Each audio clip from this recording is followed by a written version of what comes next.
This battle is sponsored by Marvel Snap and Prize Picks.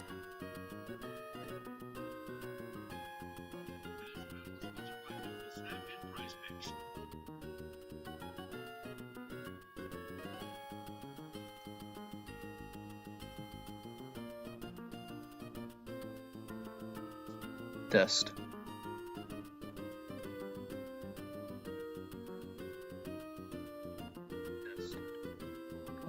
Stream lag.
Alright, how are we all doing?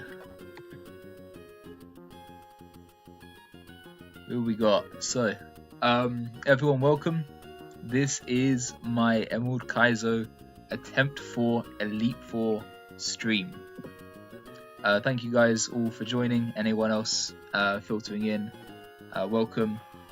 I don't know who that was, honestly. Oh yeah, Lyra Ether. Alright. So I think we're going to jump straight into it. This is going to be a long one, so if you haven't seen an Emerald Kaizo Elite 4 before, I'd like to say you're in for a treat, but it's going to be a while before it gets truly exciting. Got my trusty notepad with me and my pen. There's going to be more than a couple PP stalls, but there is some interesting stuff in there. Phoebe's going to be ours, dear God. Phoebe's interesting. Phoebe's got some interesting stuff to her. Sydney's the one I'm stalling the most.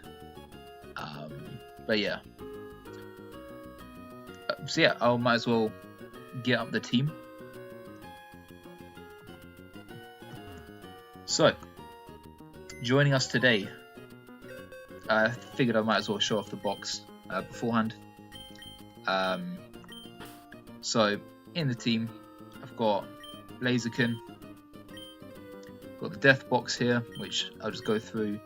A few notable ones, I think. Everything on the first 2 rows and Tentacle, I believe, died to Flannery, or before I got past Flannery. Then the Magmar was Winona split. The Shark was also Winona split. The next 4 were Magma Hideout. Cloyster was a Tate and Liza sack. Starmie was Tag. Muck was Archie. Zangoose was Archie. The next 4 were Wallace and Juan sacks, and the rest are just random Victory Road sacks. We've gotten up to 36 deaths in this run. So we've got the box here. All of these guys have done stuff, or in some cases they haven't done much, to help the run in some way or form, but these guys are not coming to the Elite 4. We got here the squad. We have Slowbro, the Relaxed Nature Shell Armor. This has really nice defensive stats. Special defense is above average still, so I'm not going to complain. This is a really nice Slowbro, and this was actually the first Slowpoke that I tried for. Sorry, it was a Slowbro that I tried for, but this was the first one that I caught, which is really nice. And if you're familiar with Emerald Kaizo, this learn set is going to look very familiar to you. Recycle and Thunder Wave and Slack Off. We're going to be pulling off some shiesty PP stalling here. We'll go to Dusclops next. I feel like Dusclops is the next most obvious addition to the team. This Dusclops is also kind of in a grey area, I think. It's got really nice defense stats. Its attack is good. Its special defense is very poor. Its HP does not make up for that 6 minus split F, and so we're going to see that come into play later on in the Elite 4 with some risks that we're going to have to take. Move wise, it has Shadow Sneak, Shadow Ball, Disable Shadow Punch. Shadow Punch is for a very niche interaction a bit later on, but that's fine. Okay. Salamence is kind of the next most obvious pick here, and it's also probably, I want to say it's one of the less useful members, but it's still very cool, and it's definitely been a great mon to have throughout EK. This has pretty good stats, I'd like to say. It's got decent defenses, it's got above average attack and speed. everything you really want from a Salamence. Maybe could have done with a bit more special attack, but this is perfectly fine, perfectly good. I'm not going to complain. You've seen it a couple times already. This is Granbull. This is my normal type of choice. I tried to go for Route 123, and I had a very, very, very good shot of getting either Tauros or Slaking, and I got Skarmory instead. So it's unfortunate, but Granbull is perfectly fine, perfectly up for the job. It has really good attack. It has below average bulk, but still sizable, I guess. And of course Intimidate, and of course the attack's going to be relevant for one particular interaction later on, so which is very nice to have. Ludicolo's here, and so this guy has some very nice special defense because it's going to be taking mainly special attacks. It's got a solid special attack, and its speed, while it's a minus speed nature, it's still able to get the outspeeds that it needs to. Let's go all the way back to the start now. This was kind of a last minute addition, but I went for Meteor Falls. I had it delayed the whole run, and I got this Milotic. Now, poor special attack, but it's got really good bulk. It's got max HP, it's got 15 bold, and it's got 16 special defense. I think this is a really nice Milotic. And of course, it has Ignore Bounce. That's a filler move, but it has Recover and Mirror Coat, and Waterfall, which we'll see why it's Waterfall, not Surf, a bit later on. But basically, this team so far has used up all of my scales to bring it to fruition. But I have been holding out on you guys. There is one that I have not shown so far, and that is the Sceptile. We're not going to be bringing Ludicolo, we're going to be bringing Sceptile instead to the Elite Four. Now this is the starter, this is a GMO Sceptile. It's so fast that with the badge boost it outspeeds Swift, Swim, Swampert. I don't need to show you guys the stats. This is kind of cool though. It has Frenzy Plant, it has X-Scissors, or X-Scissor, and this is going to come up a few times. Very nice mon to have. It has been amazing, hard carry throughout this entire run. And between these two, I've got to say it, Sceptile is the better starter. Alright, so let's load up our team now.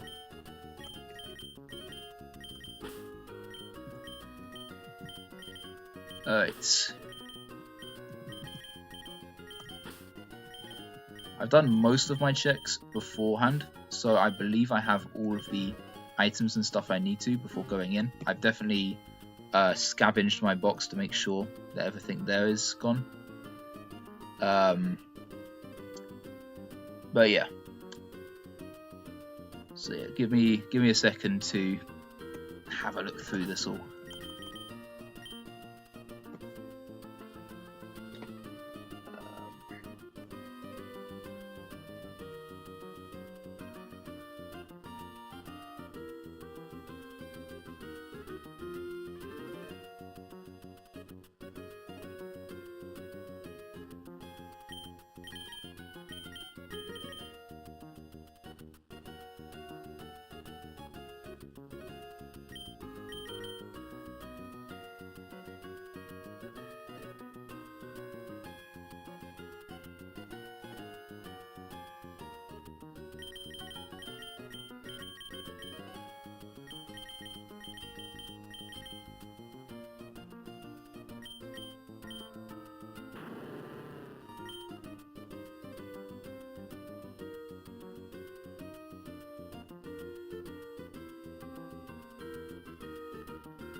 Okay, one thing I do definitely need to check here. Don't forget Draco Meteor TM for Drake. True, true. One thing I do need to definitely keep in mind here, and this Milotic here, so basically citrus berries in this game, this is Gen 3, so citrus berries only restore 30 HP. So anything above 240 HP uses one of the pinch berries, or what is now one of the pinch berries. But back then they were like regular citrus berries, but they restore 1/8 of your health. So the downside of that is that depending on your nature, they may confuse you. Everything here can run Figgy Berry except for Marlow. And I believe I have Wiki Berries. So anytime I use Milotic, I need to make sure, and I'm just saying that out loud now so I don't forget, anytime I use the Healing Berry on Milotic, it has to be a Wiki Berry instead of Figgy Berry. Everything else is fine to run Figgy though. Let me double check the items on this. You go Persim.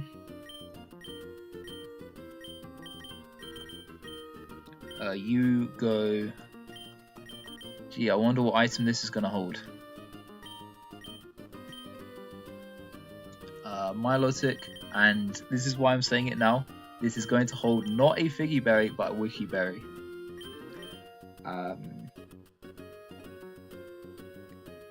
Salamence doesn't do much in this fight, but the first fight, but it can hold a Figgy Berry. That's fine.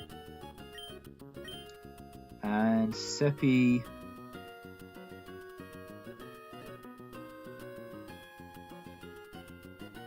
holds a Lumberry.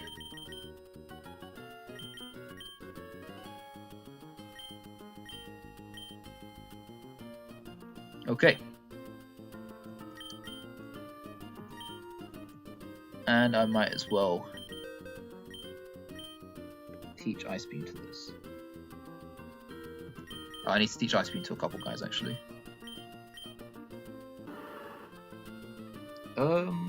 Is it Ice Beam on this or Shadow Ball? One sec. No, sorry, it's I can go Shadow Ball on Slowbro.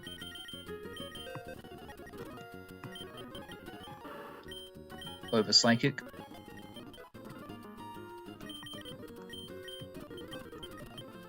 Oh no. And then Ice Beam on Marlow. Over Bounce. We're going to teach Earthquake to Omar. This is going over Shadow Ball. We're not going to need Shadow Ball for any of these fights coming up. And we can teach it through TM anytime.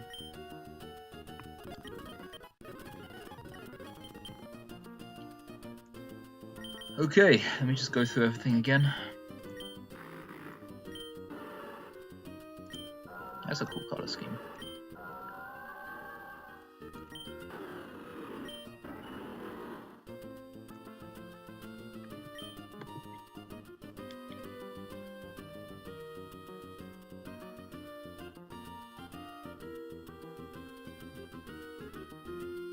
Okay, there is one final thing we need to do.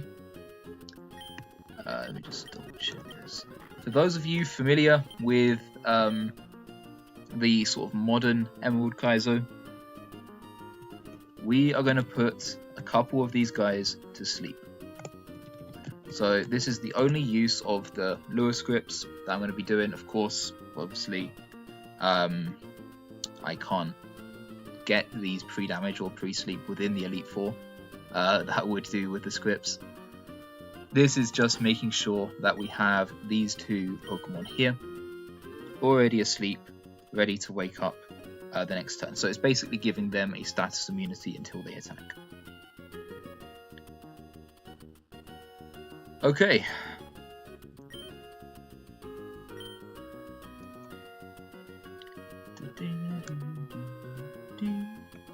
Let's go. Beyond this point, only those trainers who have collected all the gym badges are permitted to enter. Trainer, let us confirm that you have all the gym badges. Believe in yourself and your Pokemon and go for. Okay. What did I forget? What did I forget?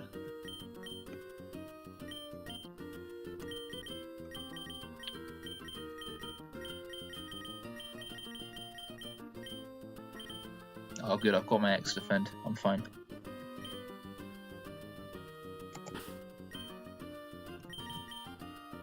Okay,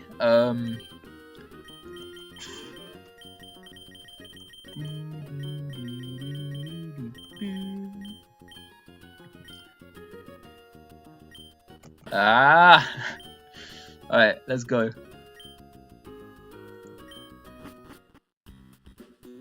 What the fuck? This is not the music I was expecting. Alright. That's fine.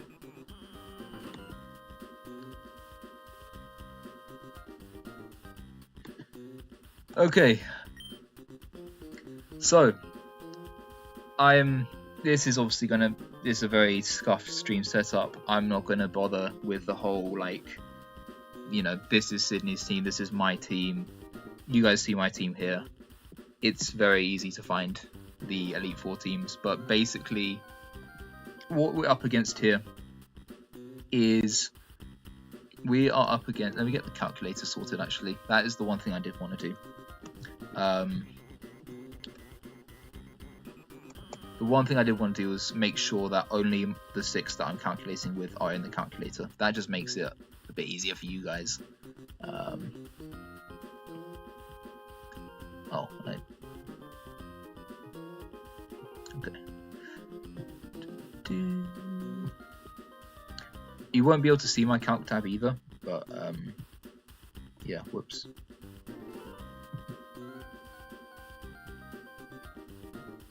Actually, wait. Instead of deleting all of these,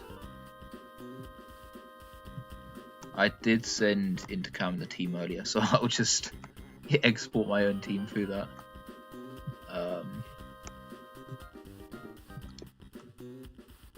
That is very convenient.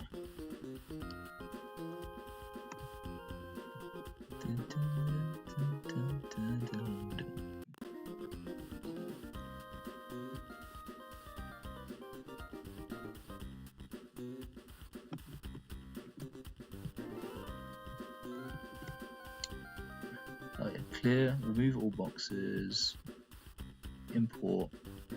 Okay, and now we've got the 6 we want. Okay, so the team that we're up against, Elite Four Sydney, he leads off with a Sableye. He has a very, very cool Mono Dark team of Jolteon, Tauros, Alakazam, Machamp, and a Houndoom. So, if you don't know, Sableye in this game is a Mega Sableye. It has basically insane defenses, insane attack. The only reliable way to beat it is to PP stall it. And yeah, that's what we're doing now. So let's go in, let's do it. Welcome, challenger. I'm Sydney of the Elite Four. I like that look you're giving me. I guess you'll give me a good match. That's good, looking real good. Alright, you and me, let's enjoy a battle that can only be staged here at the league.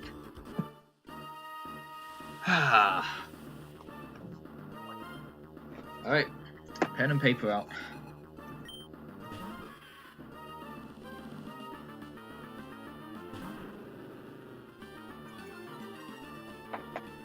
So I've checked these ranges. When at any attack level, this Sableye can only ever click Brick Break against Cheese. And it can only ever click Shadow Ball against Oak.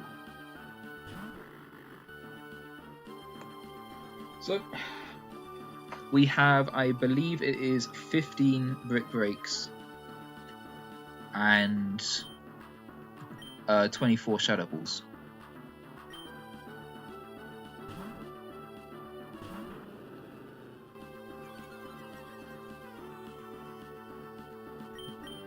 Yeah. So here we are. Let me get this up as well.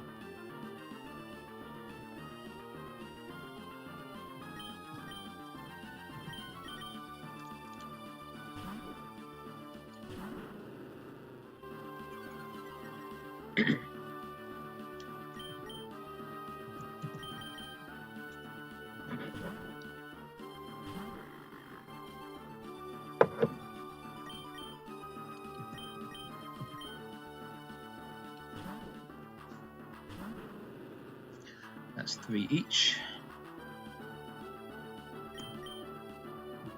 And 4 intimidates, I believe.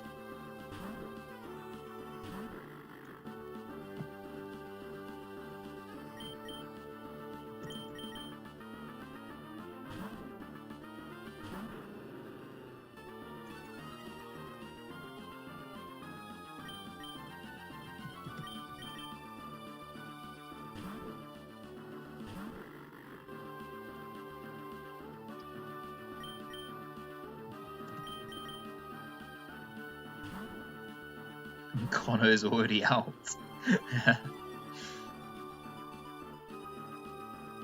That was against the Sableye as well.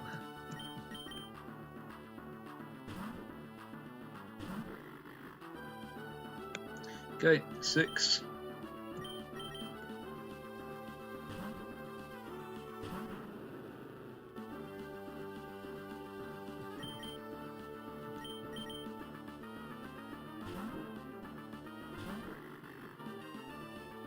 Seven.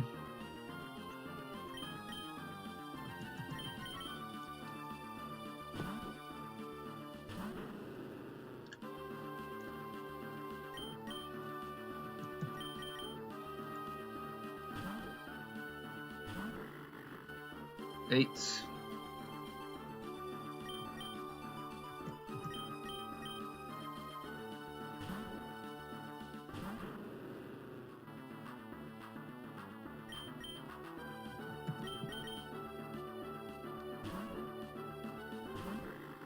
Number 9.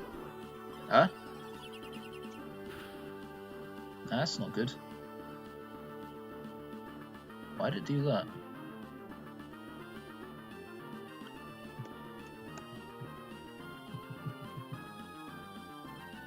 At -6, it should only be able to click Brick Break.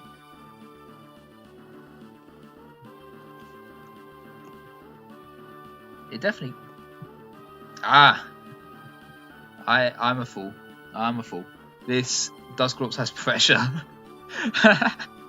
Oh, fuck. Yeah, Dusclops has pressure, so it obviously gets rid of Brick Breaks a lot quicker.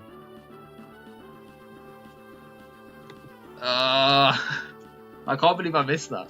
Alright, that could have been bad if it crit, but yeah, sorry Connor, I shouldn't have mocked you.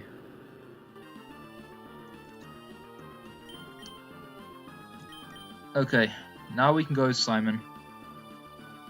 And I'm just going to recover stall from here, which would have been safer anyway. Are you fine? Yeah, this is fine. I didn't get crit, so it's fine. So this is just going to go for Shadow Balls. I'm just going to slack off infinitely. And of course, since I have the Leper Berry, it's going to restore my PP every time. I do need to check for defense drops. But they are easy enough to reset by switching into cheese. I don't actually need cheese HP for this, so I really don't care what it goes for.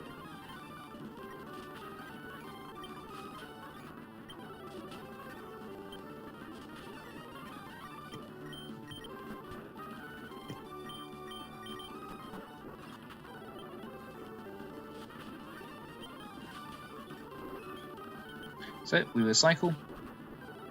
We are eco-friendly here. And it's now out of Shadow Balls.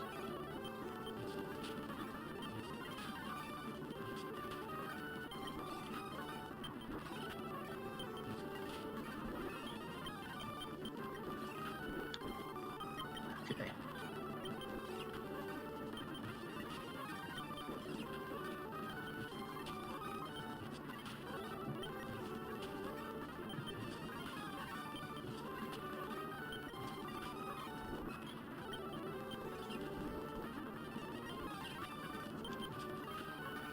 think Shadow Sneak has a lot of PP. No, it's only 24. Okay.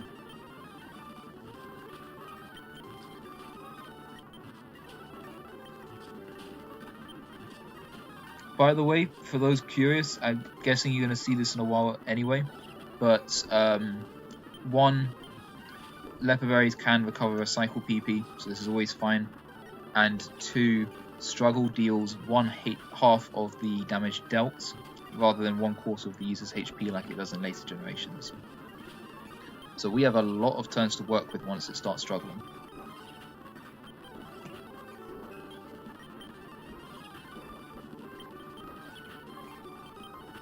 Okay, struggle. So, I've still got to stall it a bit more to get it down. But basically, at the end of this, I am going to be KOing this with Milotic. And it's quite important that I don't get crit by struggle. Well, it's not too important that I don't get crit by struggle, but it does lead to some fiction dodge later down the road. Okay, let's go for slack off still. I guess we can shadow ball it a couple times.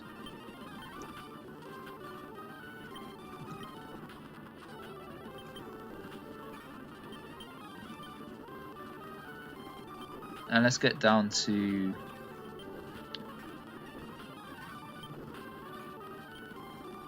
Thunderwave. I will need to damage it some more, or let it damage itself more.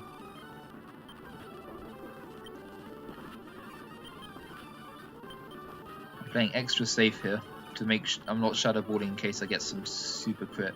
I'm sure it's fine, but there's no reason not to play safe.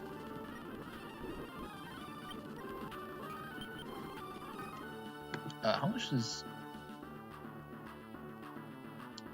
Milo do? Yeah, Milo does minimum 25% to stabilize. So if we see it go into red, then we are 100% fine.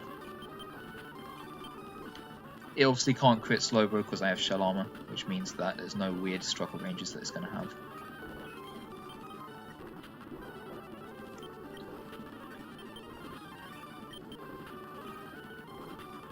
I think that's under 25%.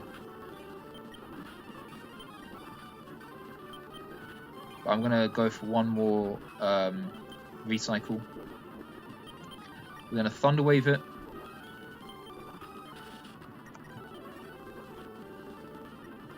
Okay, I'll just wait for it to go into red, actually.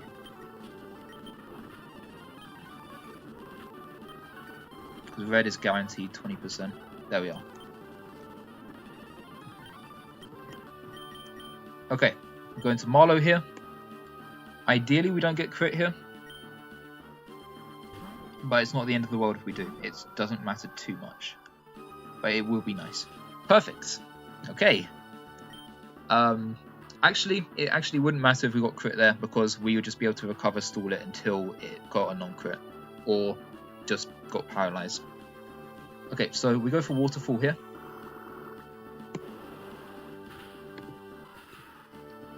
And the first one down. Yep, that is a 10-minute to get one down. And that's probably not even the longest Sableye kill out there. This is kind of interesting though. We have actual gameplay happening now. Houndoom.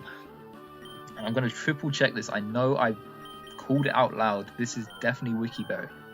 Houndoom comes up because it has the worst defensive matchup. And has a super effective move in HP Grass. It will always go for HP Grass unless Milotic is at low HP.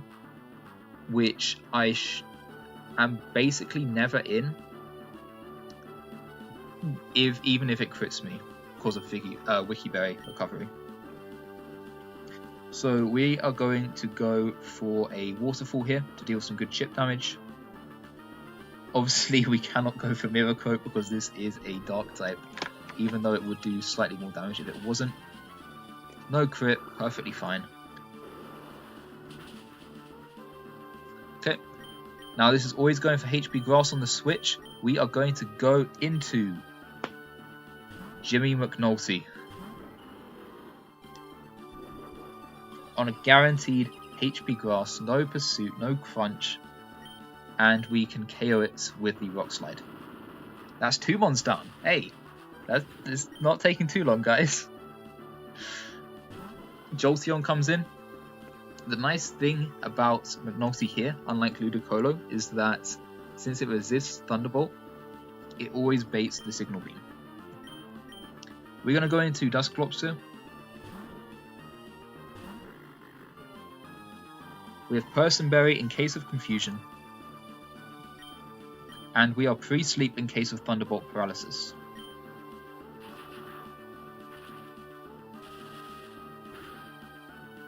You see here it did quite a significant amount of damage. That's because of our bad special defense. Earthquake is not going to kill, but it is always going to do enough to put in range of Shadow Sneak. Now this can trigger static, but we don't need Dusclops to attack for the rest of the fight. So that is perfectly fine. Get that Hax out of the way. Okay, Machamp is in, and Machamp always sees HP Ghost as the highest roll here.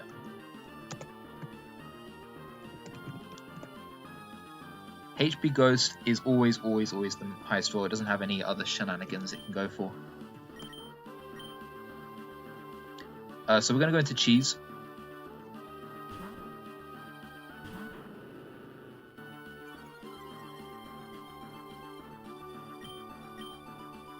And then back into Omar and a guaranteed superpower.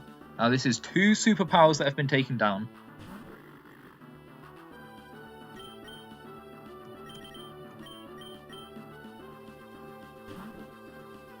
Back into Cheese. And I'm just going to double check. No matter the attack stat it's at, it is always going to be going for HP Ghost over the next most damage Earthquake. That is a verifiable fact. Okay, that is 4 superpowers down.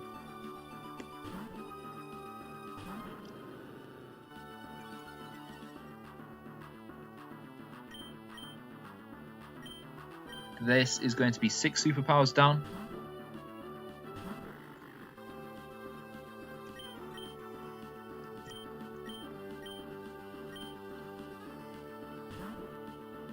And we can get rid of its superpowers with this 1 turn. No, don't attack.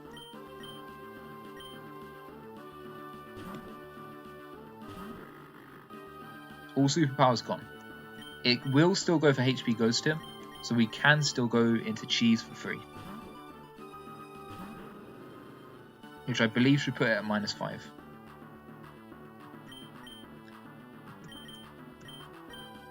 So now we can go into Simon,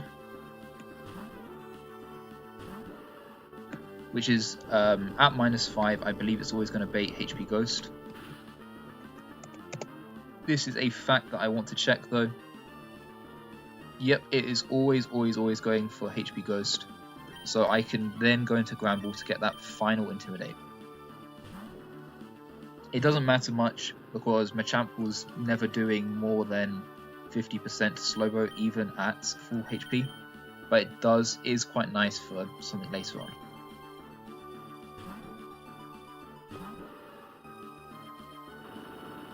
Okay.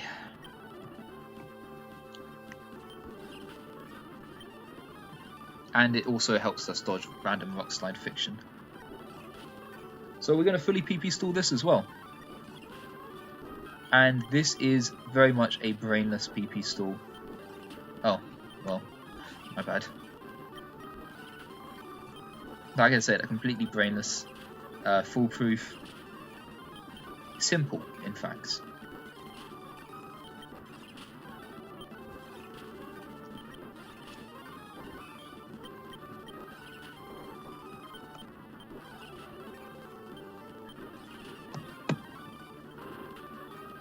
So it's out of HP Ghosts.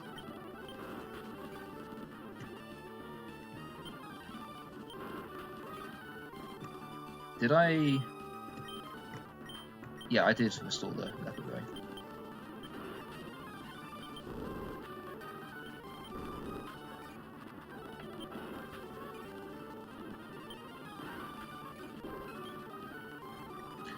Just always go for that recycle out of habit.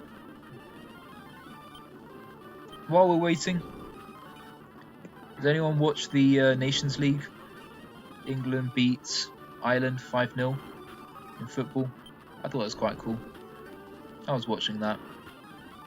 I went to go to the toilet and I missed 2 of the 5 goals we scored, so that was quite fun.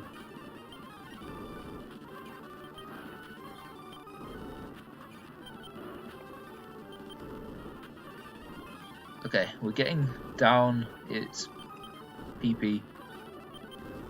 I think it's just... okay. I'm just trying to keep up everyone's attention here, I suppose. Because this is very... Hey, struggle! There, something new happened. Okay, let me recycle this real quick.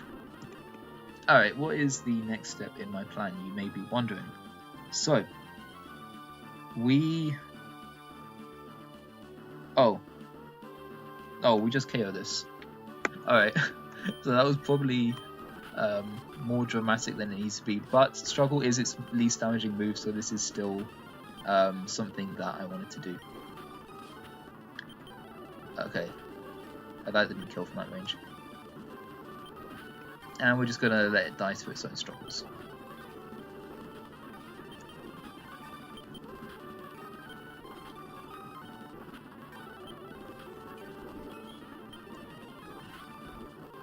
And we need to recycle again.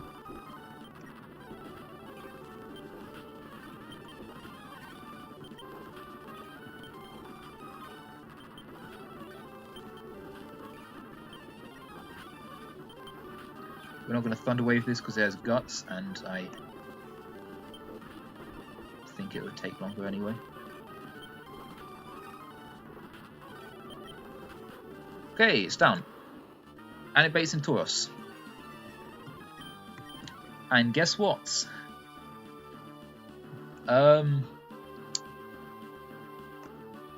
This Tauros always sees Double Edge as its highest damage.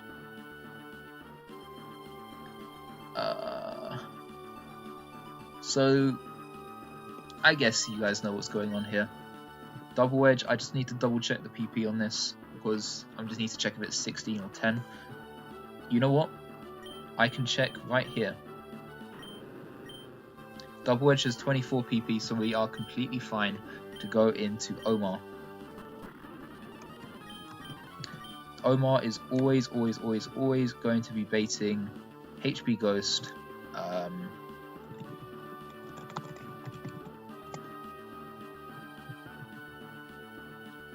Even at -6, but that's not going to be relevant.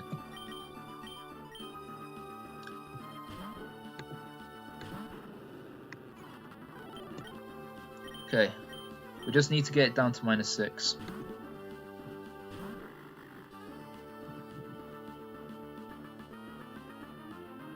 Oh, sorry, I tapped out.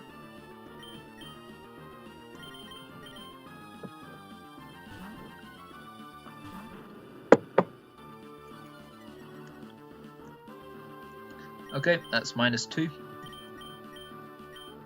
If any of you have any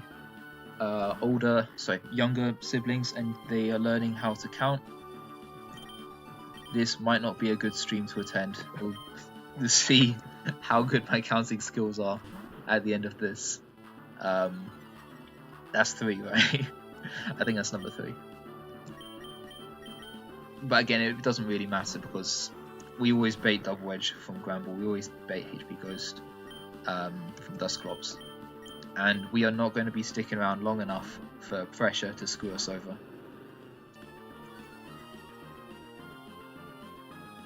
It's 4.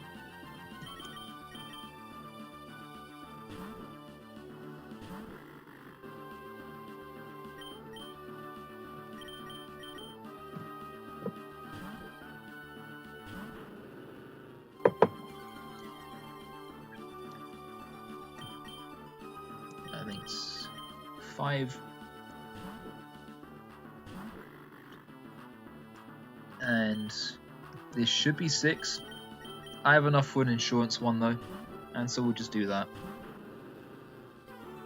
Again, there's no downside, no way I can get screwed over by the Taurus duel when I go in with Slowbro.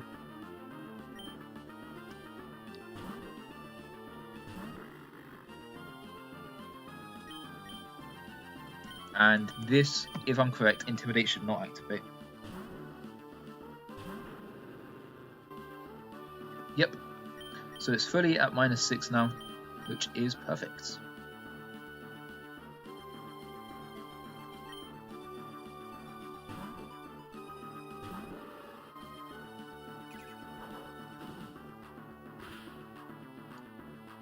Okay, and the benefit also of getting it to -6 is it's not just going to kill itself on recoil. So we have to sit around for the full thing. I definitely did recycle my Leopard Berry. Okay.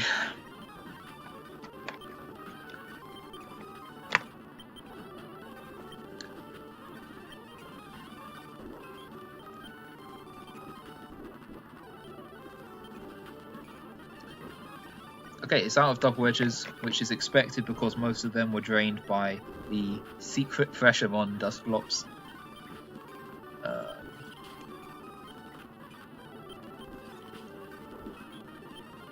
Recycle each time.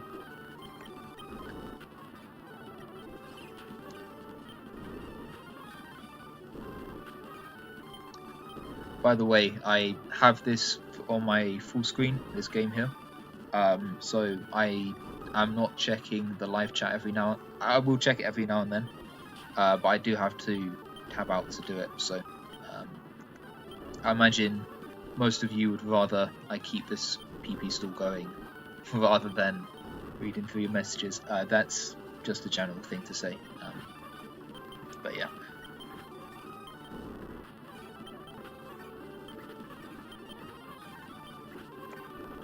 Okay.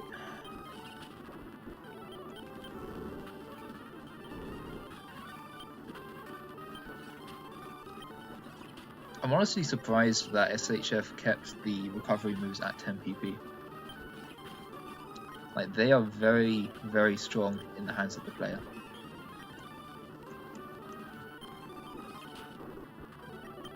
But they are fairly limited though, which is good.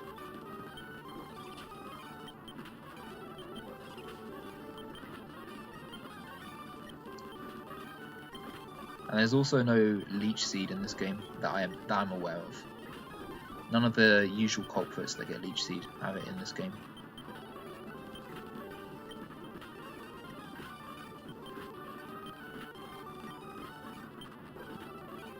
Oh, was that struggle?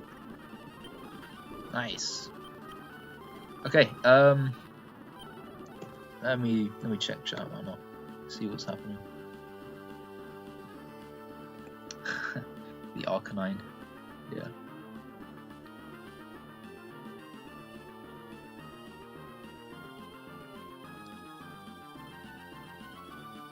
Damn, he really wanted his favourite in the Hall of Fame. Honestly, this is something I was talking about before. If Slowking had the this is Leopard, yes. If Slowking had Shell Armor instead of Slowbro, I would 100% bring that instead of Slowbro here. I would 100% bring Slowking. It is better in some circumstances, but not only that, it's like, how do I say? It's the best. It is my favourite mon. And we missed an opportunity for Slowking to be one of the most iconic Emerald Kaizo mons of all time. What'd I do there? Okay, whatever.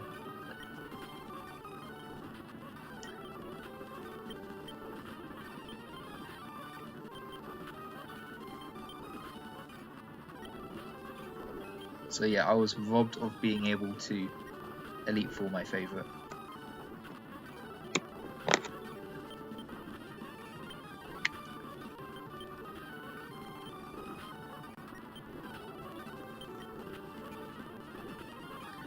Okay, that was a leopard berry use, so I should recycle. Should get in a habit of doing that straight away, but it doesn't really matter. We're here for a long time, not a good time.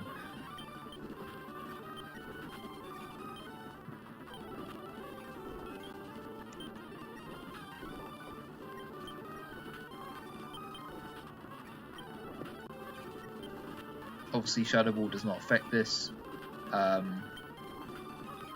The minuscule chip damage I take really does not matter. One thing that is interesting to note that you may have noticed, and I've brought this up in previous EK streams, and I'm sure if you played the game you'd know this.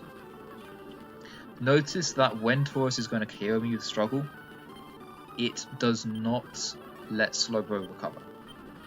It does not let Slowbro use Slack Off.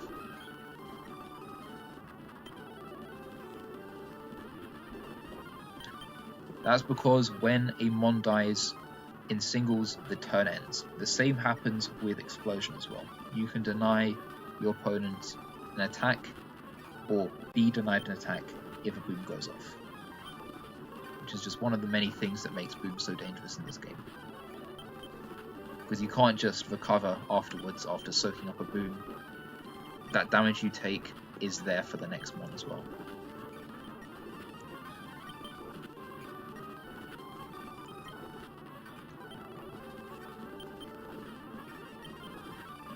Okay, we're getting close to the end of this Taurus's life.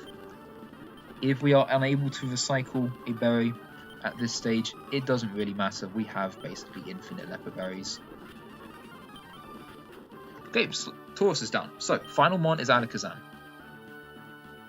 Now, unfortunately, I wasn't able to fit Shadow Ball on this. So, here's how this kind of works. This is a bit of a risk I have to take. But basically, Alakazam is always going to go for Thunder Punch here. And after it has gone for Thunder Punch, which is... yeah, after it's gone for Thunder Punch, it can only then go for Thunder Punch after.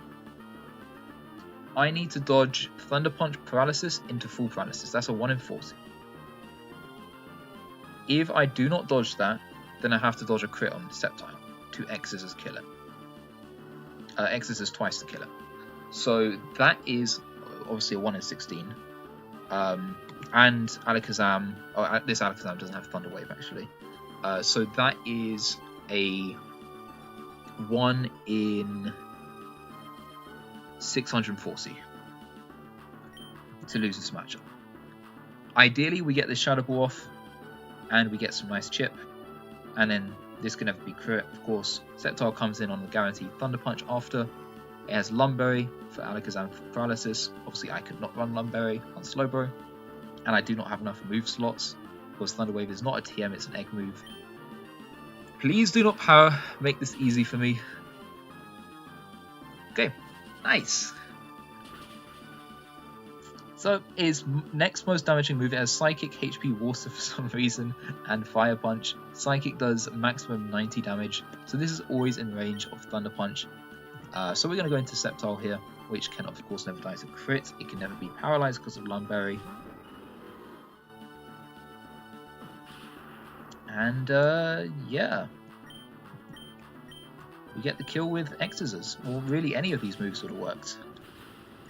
Maybe I should have shown off Frenzy Plant. But that's the first member down.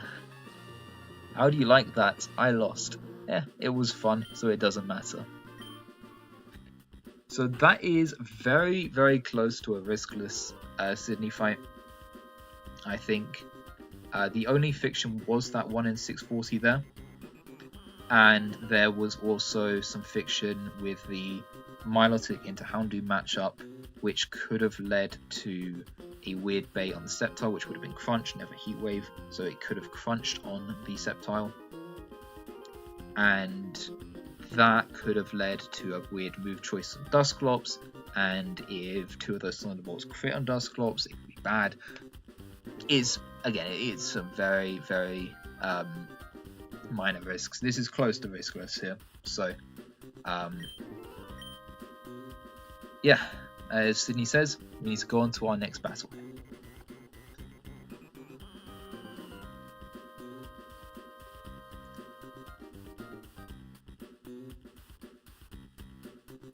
No misclick. Yeah. 61 minutes. Oh, hold on. I only entered the Elite Four at past. That was a 30-minute Sydney.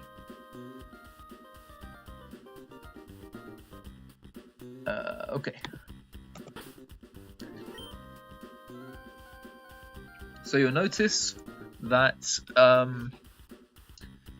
How am I gonna do this? So I think, let me check my plan here. Everything here, I believe, does not need to be pre-damaged. In fact, everything here needs to be healed fully. The only exception to that is I'm not sure whether it's better yet to heal the Randall Sleep.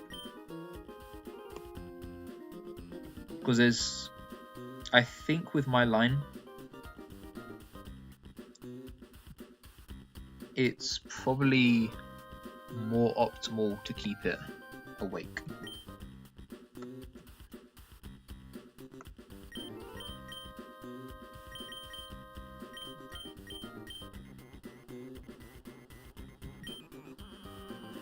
So I will double check things, but yeah.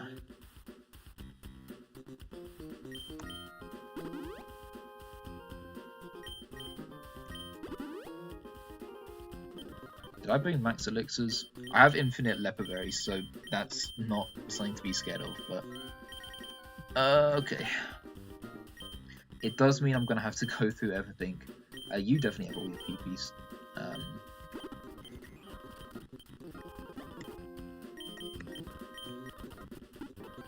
It doesn't really matter for Slowbro, but why not?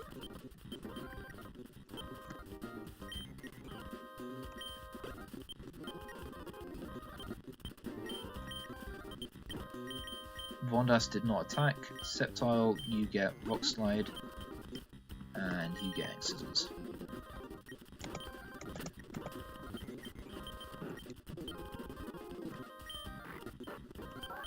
Oh, okay. I guess I used more than 10 Shadow Balls.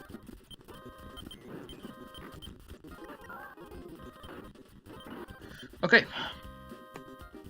So, for those of you who are a big fan of how we dealt with those, the Machamp, the Tauros, the Sableye, you will be delighted to hear that we have some more of where that comes from.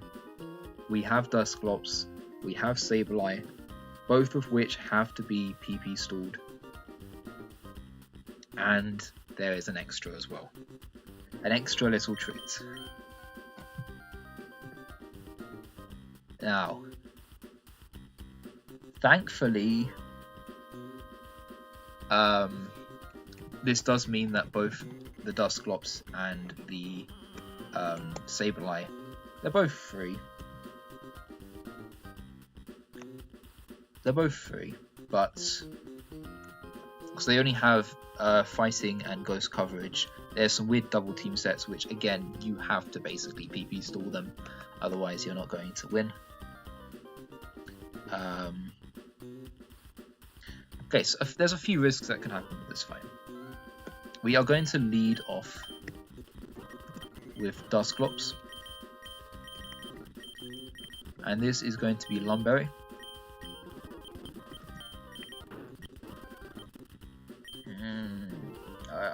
I'll check this moment. You are going to go Figgy Berry. You're already Leper Berry, that's fine. Milo.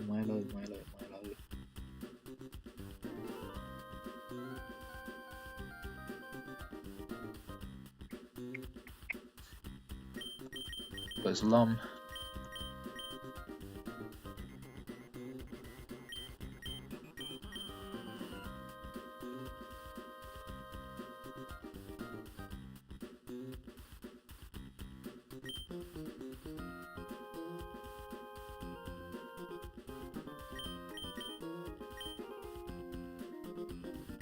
This is Lum. What do you have? Figgy? Okay, you go Lum.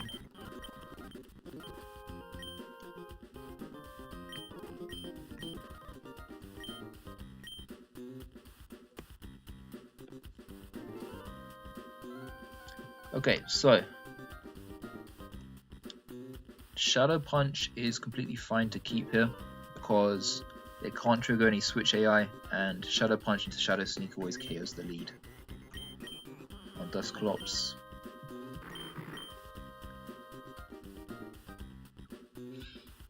oh, an Ice Beam.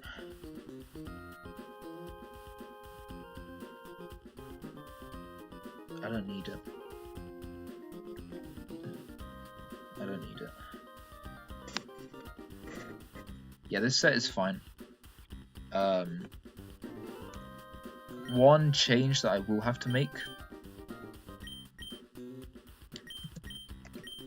and I have enough TMs for this, nice, is to give Vondas Aerial Ace. This is going over Flamethrower. We can reteach this at any time. We just don't need it for this fight. I think everything else is fine. I do want to double check the strategy. Just give me a second for that. Slowbo does still have a leper, yeah.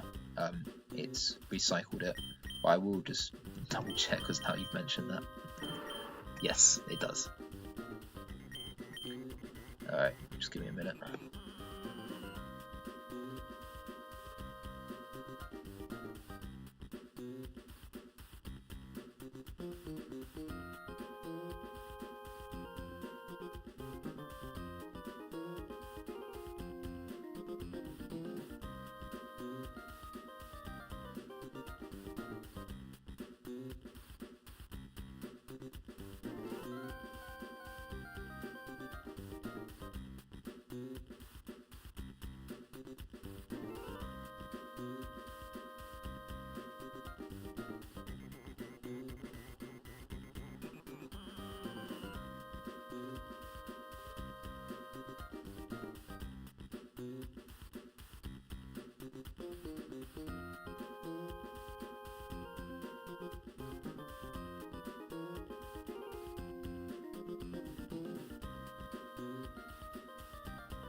Okay, we're back. So, hopefully we haven't lost any footage. Okay, I have decided that I'm going to heal the sleep. I'm going to check every item again. This is Lum, this is Figgy, this is Leper, this is also Lum, this is also Lum, also Lum. Okay. Oh, right. Mount Pyre. That makes sense, I guess.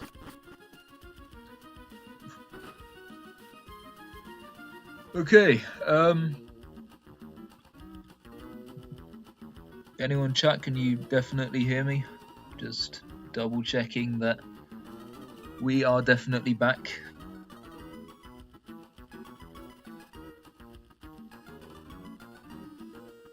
Yes, thank you, Mortal Nebula. Oh, Mortal, hey, how are you doing? Right. You might want to look away for this next part. Okay. What we're gonna do, this is Phoebe. Her team is Gengar, Ludicolo, Crobat, Gardevoir, Sableye, and Dusclops. So I've got a few more ghosts here. The Gengar has an interesting quirk to it. We're hoping for one thing in particular on it. Actually, I'll just go into the fight and I'll show you guys what I mean, instead of keeping it all mysterious. I'm Phoebe of the Elite Four. I did my training on Mount Pyre. While I trained, I gained the ability to commune with ghost-type Pokemon. Yes, the bond I developed is extremely tight, so come on, just try and see if you can inflict damage. Well, here's the thing. I think you're going to be inflicting a lot more damage on your mons than I will be on you. So you're not wrong. But this first bit here, we are going to have to abuse one small little AI quirk. This Gengar has Thunderbolt, Giga Drain, Thunderbolt, Ice Punch, Destiny Bond, and Hypnosis. However, there is a quirk or something in the AI. Someone found this out, and this is not just. I hope this isn't just someone chatting. The AI can never click Destiny Bond turn 1. That means we're always safe to click Shadow Punch here. Now, Shadow Punch basically never KOs anyway, so even if it didn't, then we could just kind of play around by going for Disable. But, yeah, it's either going to attack or it's going to Hypnosis. We have Lumberry, which accounts for both possibilities. Hopefully it goes for Hypnosis, because then we won't take any damage. Yes! Okay, that is very, very nice for later on, actually.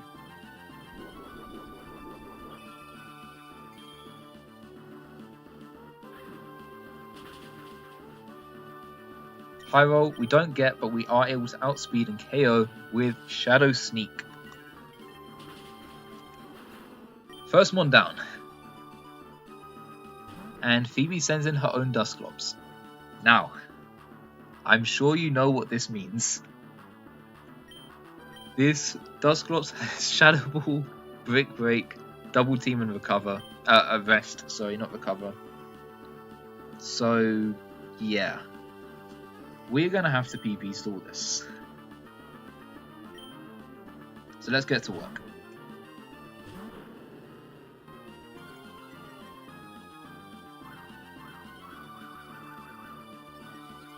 Basically, at this stage, we just want to get all 6 Intimidates off.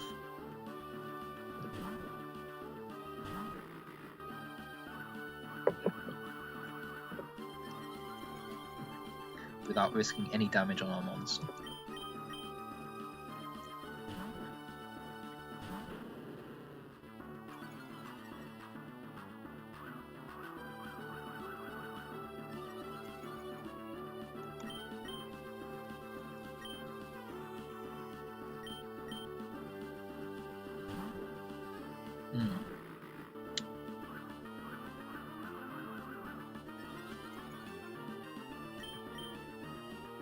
I don't think it's attacked yet, right?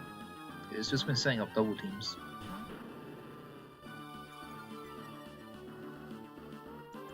Okay, that's an attack.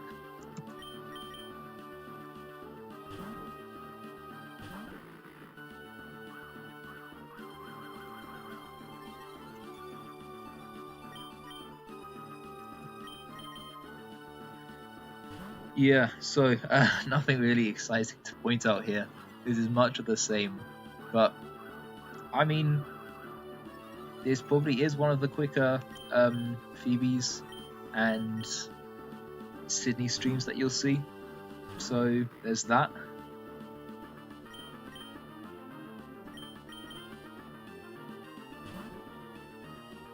I think it's all up. I think it's wasted all of its 6. It doesn't have 6 PP, but it has used 6 double teams, so it should now be attacking. But we've had more than enough switches to be able to stall this out, or get to -6. And I believe that was -6 there. But of course, there is no reason not to do one more to double check.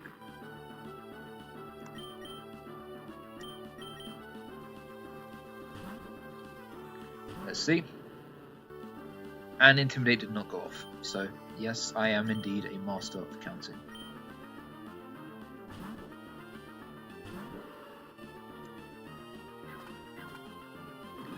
Okay, and now the stall begins. We need to just double check, or not double check, we need to just check for whenever this is getting defense drops. If he gets 2 defense drops, I should probably switch. This has much less attack than Stabilize though, so not that that's particularly relevant.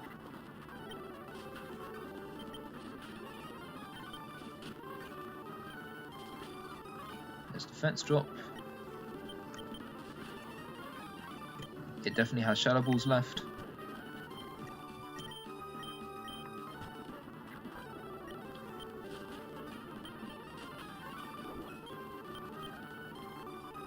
Go for the cycle. I'm gonna go cheese here, just while it has definitely Shadow Balls left. I haven't really been keeping track, which I probably should have.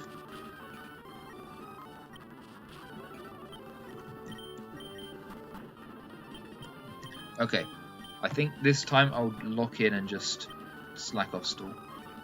Okay, it was out there. Yeah, that's fine. And it's now fully out of attacking moves.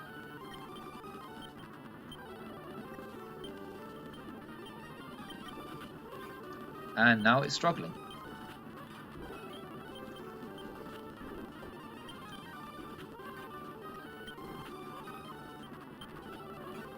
Okay, so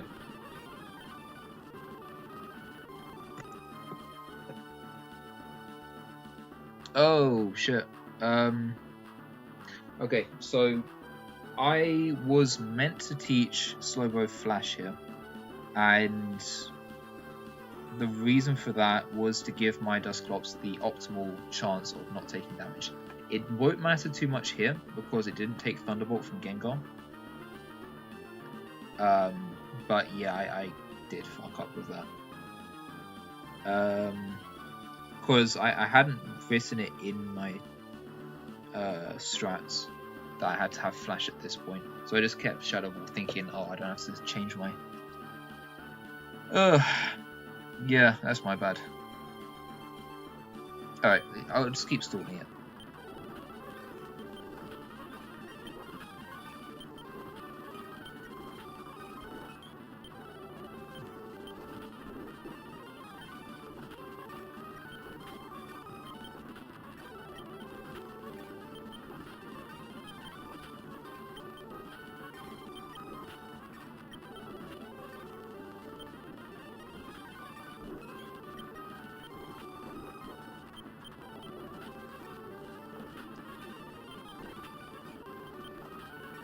Okay, so the end goal with this is I want to kill this Dusclops with my own Dusclops. And that is definitely still the plan. Yes. That's part of the reason why I brought Shadow Punch Dusclops.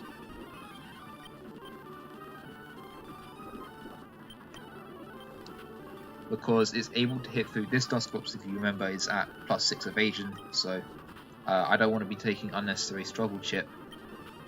But I suppose it is a good thing that I didn't bring Flash, because otherwise this stall would take forever. But okay, no, that is my bad.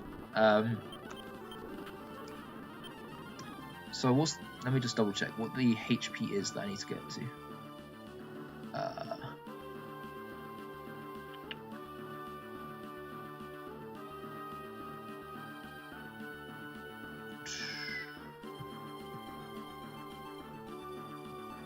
My Dusclops Shadow Punch does 41%. So it definitely needs to be in at least yellow health. It needs to be a bit lower as well. So the first thing to watch out for, I guess, is going to be that bar turning yellow. Imagine this is just one very long download. And once this download bar has gone down, we get to play our favourite game. More PP stalling.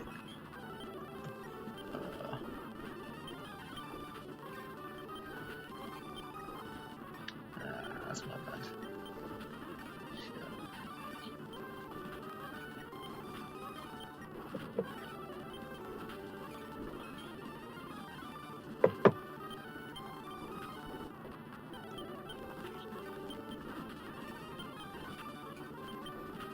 We're almost at the yellow HP.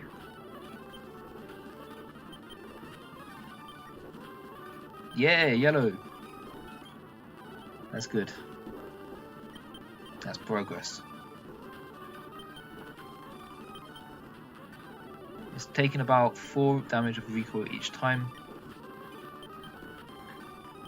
And so that's about 40 that it took there.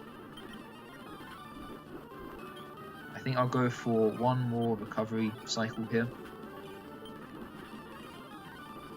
And then I'll activate the next part of my plan. There's no reason to rush it actually.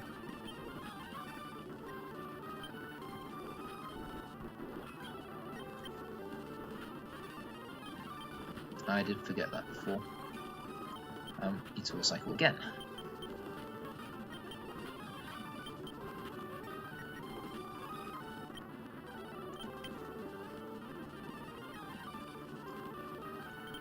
Let's just get this done. Okay, recycle that. I'm gonna Thunder Wave here. Oh, eventually.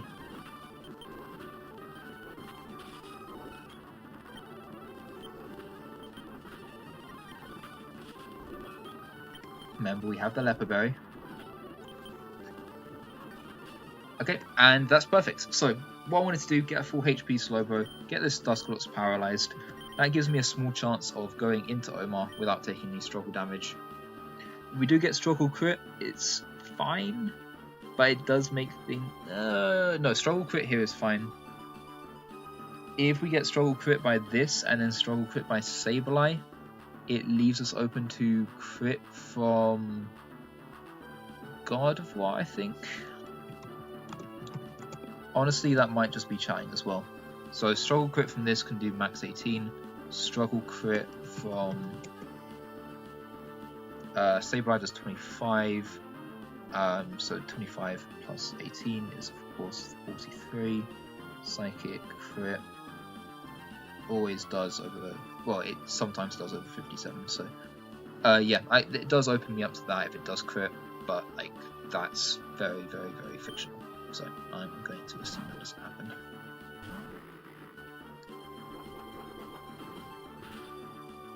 Okay. We're going to Shadow Punch here because it is very, very high on the evasion. And we also paralyze it, so I actually outspeed it. Although we actually are naive on this, so... Okay, you guys know what this means. Sableye is out. Which means we are going to go into Granbull, and we are going to PP stall this.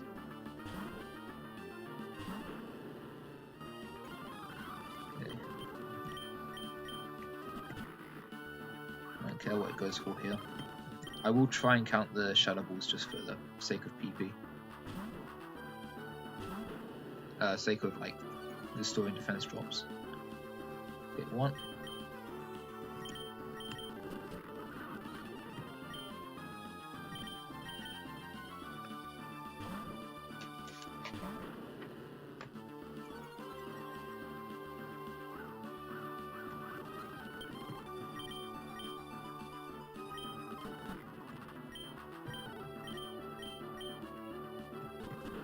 Just making it a bit quicker. Double team.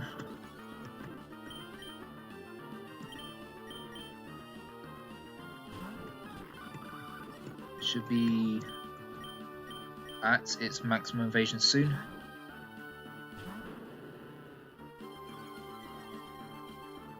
Okay, 2 shadow balls. I'll keep a better count. I kept like a brief count last time, but yeah. Realistically, I should be doing everything I can to lower these odds.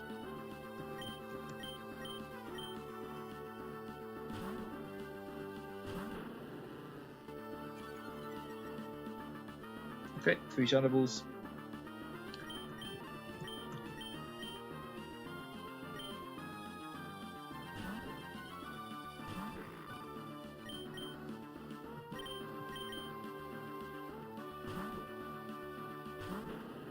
It's never going to run out of brick breaks. That's 4 shadow balls and it's fully intimed down. Okay. And this is definitely leper. Okay. 5, 6, 7, 8, 9, 10.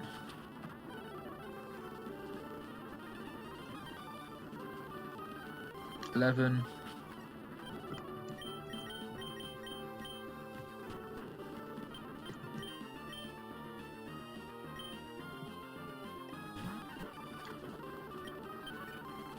12,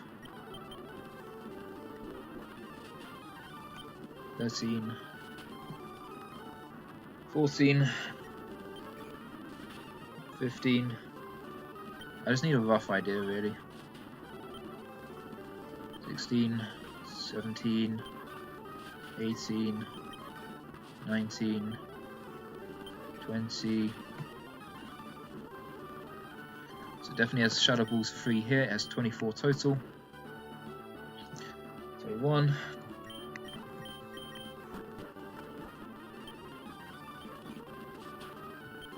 22. Okay, that's all done. Now here's the recycle.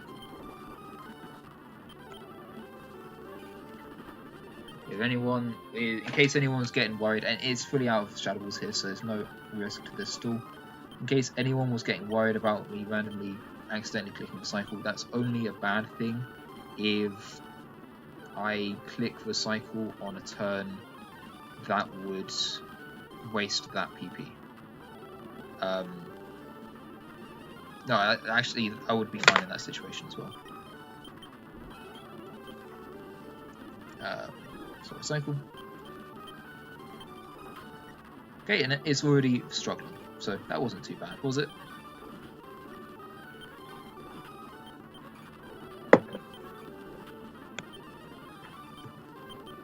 Yeah.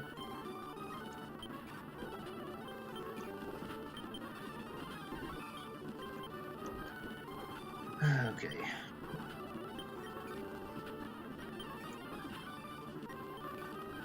So, give you guys a bit of a heads up. This next time, we are going to be KOing this with Salamence. So let's do our double recycle here. And let's keep stalling. So I don't know what I was talking about earlier with the whole stall on that. I guess having Salamence dodge the crit would have been nice, but yeah. Let me have a look at what HP I need to get this down to. How many mons are down? This is the third one. But don't worry, the rest will go a lot more quickly. So Salamence Aerial Ace to a Sableye does 24% minimum, or 24.7% minimum. Did I cycle? Yes. 24.7% minimum, so ideally we want to get into that red HP before we switch in Salamence. But I will try and T-Wave beforehand.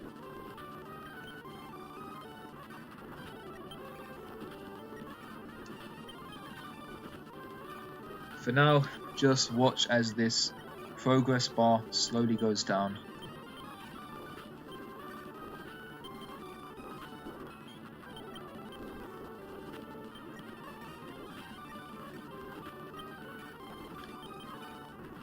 I think once it gets to yellow, I'm going to switch it up a bit and we're going to try and break that Lumberry. This one's also going to go a bit quicker because Sableye is a bit stronger, so it's going to do a bit more damage, take a bit more recoil.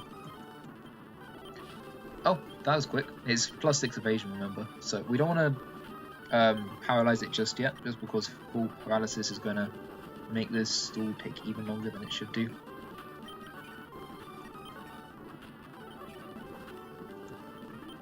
Yep. All good.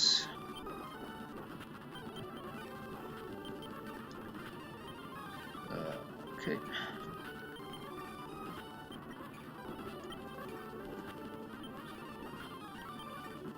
And I suppose I could have shadow balled a couple times here to make it easier.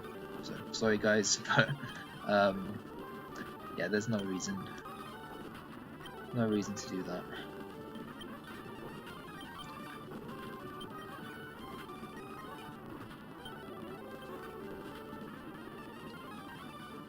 Okay.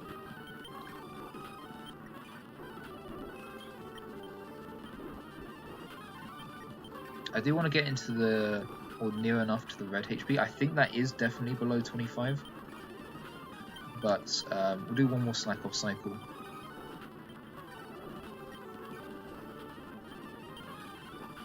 Okay, it's red. So we're going to hit the Thunder Wave first straight away. Nice. And I want to get Slowbro to full HP. Be fully paralyzed, please. There we go.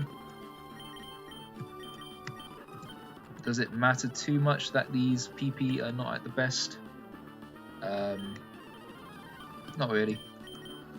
So we're going to go into Vondas here. Ideally, we do not get crit. And ideally, it gets fully paralyzed. Okay.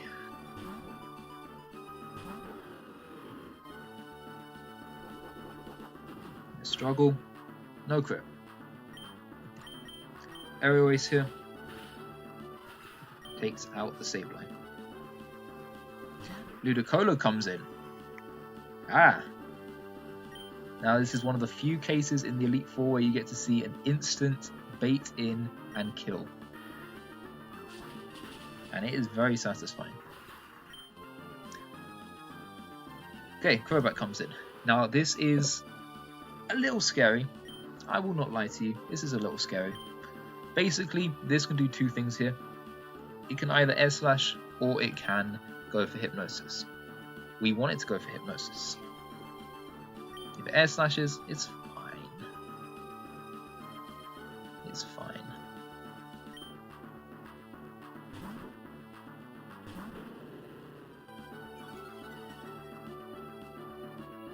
Hypnosis and miss, so it can go for Hypnosis this turn as well, which is really nice. We're going to go back into Salamence.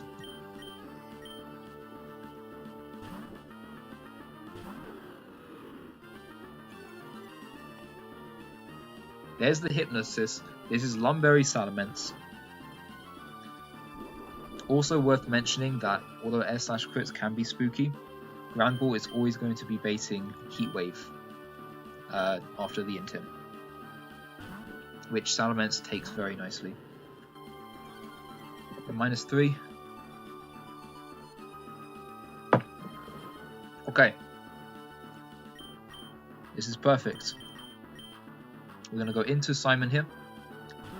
And we are going to get a Thunder Wave off on this. This is a Leftovers Crobat.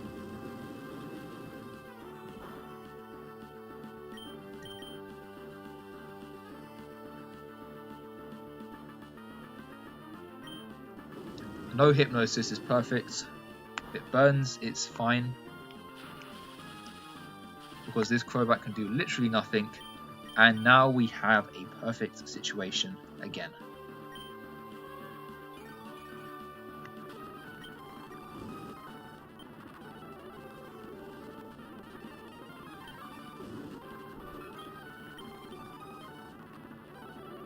Okay, I'm going to recycle this. We'll get the berry back. We did use the berry there, I'm aware, but I'm just making sure that I can heal back.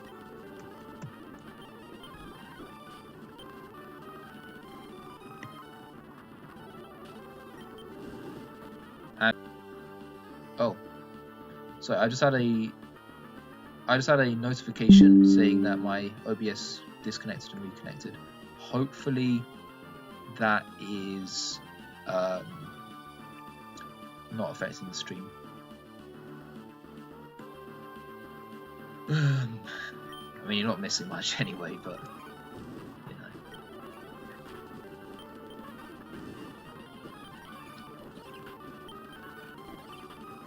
And this is the benefit of having practically infinite turns.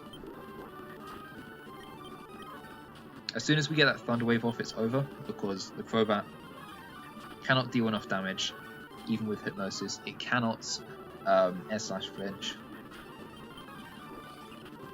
And being burnt on Slowbro is just the nail on the coffin.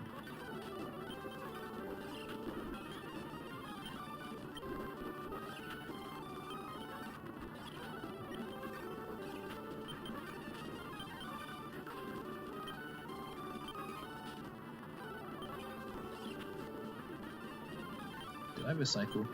Yes. Oh, there's the extra. It will start struggling soon. Now, as I said, this is Leftovers, and because it's at -3 and it has Leftovers, it does mean that this is going to work a bit differently.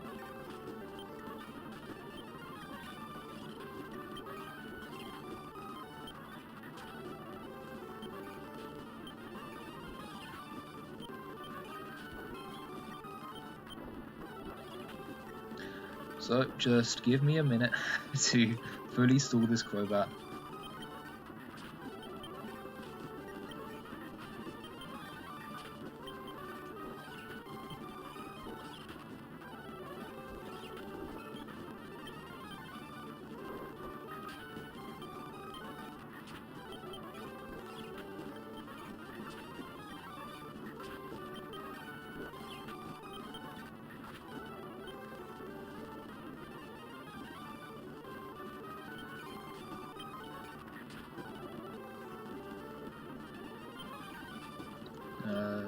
Yep.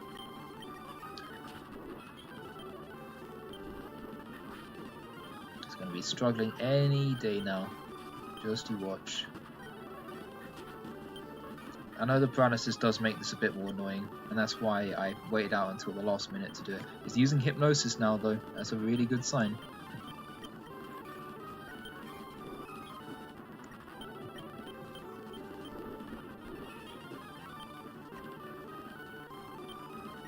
Cycle.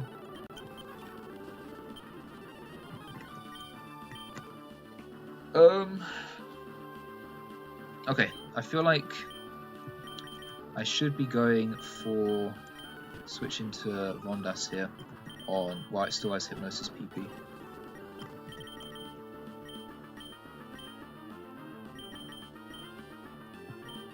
I was going to go Vondas here actually. But now I think about it, it's probably safer to just do this. That way we have Vondas as a backup. That just basically ensures that this Crobat is at -6. and we definitely have the Leper Berry still intact, and we're just gonna slack off until something that happens after a while. That happens after a while, until it struggles. Now, obviously, you can see here it's dealing more damage to itself. But we do have something cool here. We have Shadow Ball. And Shadow Ball has, as you've seen earlier in this fight, a very good chance to drop defense. Now, we want to get this kill with Dusclops. Well, saying that,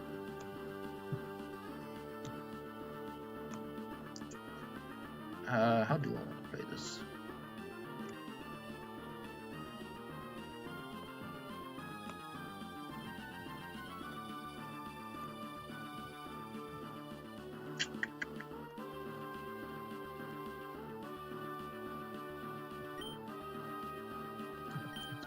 So basically the idea is that Crobat is going to straight up die to Dusclops' Shadow Punch at -5 defense. We have 1 defense drop so far.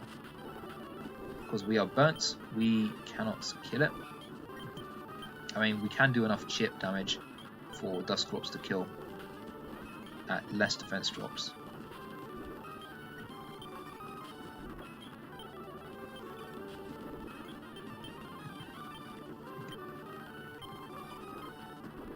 I believe it's at -2.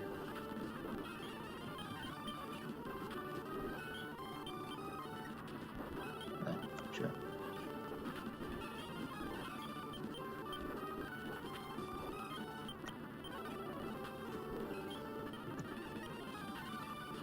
Okay, I believe that's -3 now. It should be -4.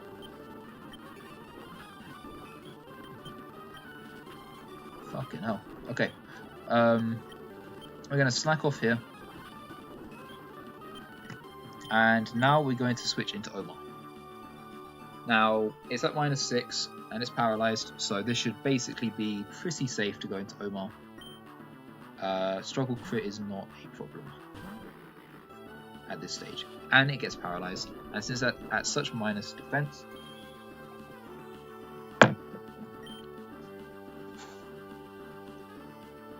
we can now get the kill with a Shadow Punch, and we are not faster. I misclicked.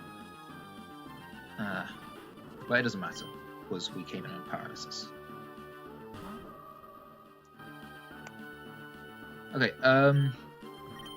so this can go for Thunder Wave. We have our Lumberry burnt. What I'm going to do here is I'm going to go for a Shadow Sneak, get some guaranteed damage off. As it goes for Psychic.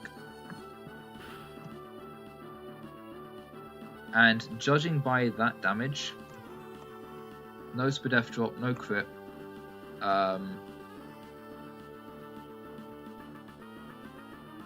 Okay, we can die to Psychic crit here.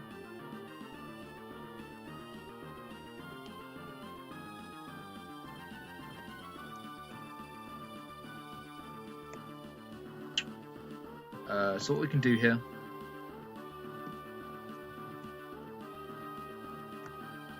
is go into Slowbro. That should bait it to go for Thunderbolt into Sceptile.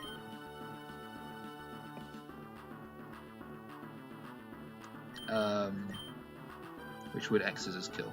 Let me just check I've got this right.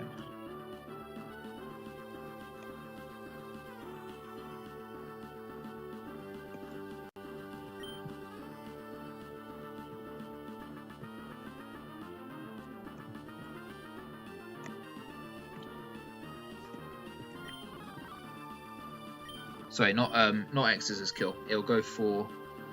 Okay, so we go Slowbro here.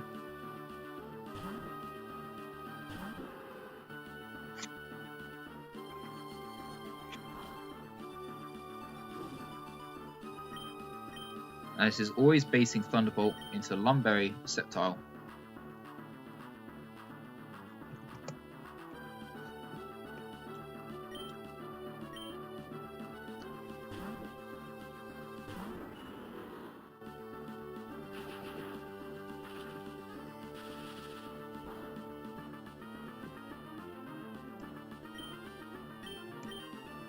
And it's Frenzy Plant that we click here to get the KO.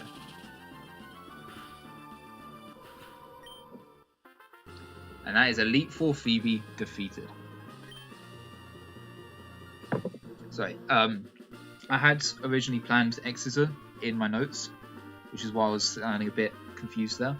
I did double check before, and despite my assumption, Shadow Sneak plus Exorcist doesn't always kill. The reason I went for Shadow Sneak there was because my Lumberry was burned, and so it could Thunder Wave fully paralysis if I tried to Shadow Punch.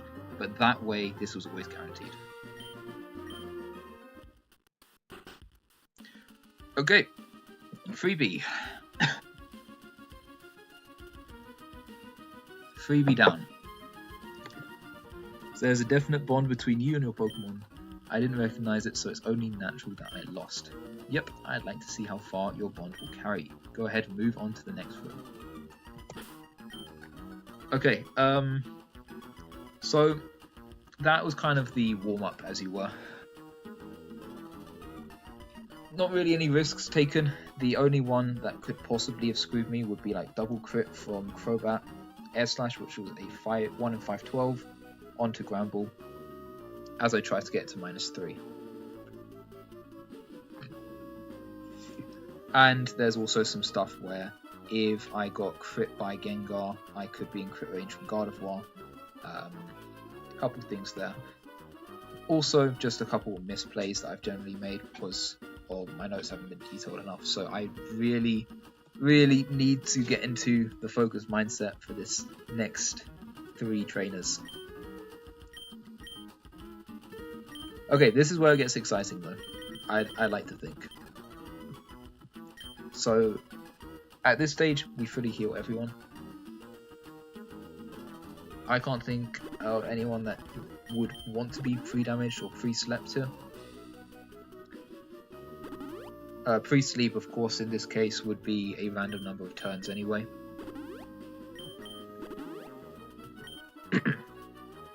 Okay.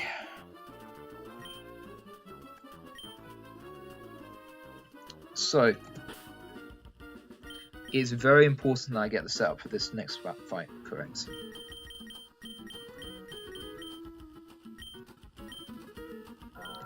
It actually doesn't matter what this 4th move is, but Waterfall is the better one here. Okay. Waterfall has been re-given its chance to flinch in this game, and that will be relevant later on. Also, if you've noticed, this Milotic is not Marvel Scale, it's Swift Swim, that's a 50-50 ability, and we happen to win that coin flip. It's very important here. Milo gets the Lumberry.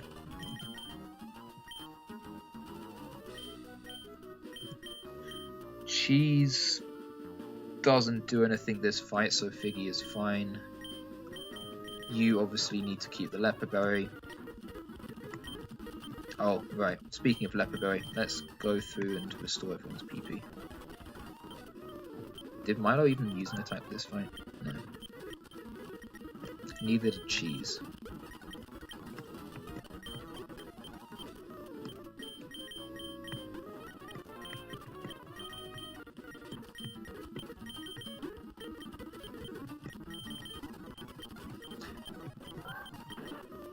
Yep. Dusclops needs some PP restored.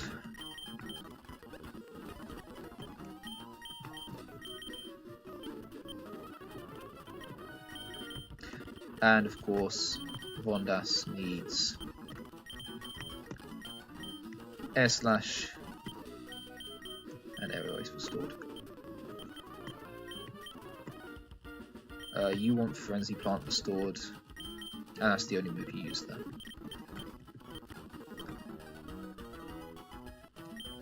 Okay. So, we are now going full stall here, and we are giving Flash HM to Slowbro. This is one of the few status or stat lowering moves that you get in EK, and I'm pretty sure it's only here because it is a HM. And because previously in, I think, Blue Kaizo, the Rock Tunnel didn't have Flash, and everyone complained about that. This was like way back in the day, so I think this was like a quality of life thing that even SHF had to add. And we're gonna get into this really degenerate learn set here. Slack off Flash, recycle Thunder Wave. Ah, that's great.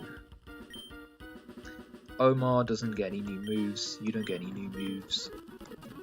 McNulty does get a new move. Does get 2 new moves, in fact. And we've been holding out on these 2. Giga Drain TM that you get from 23 is going to go over Leaf Blade.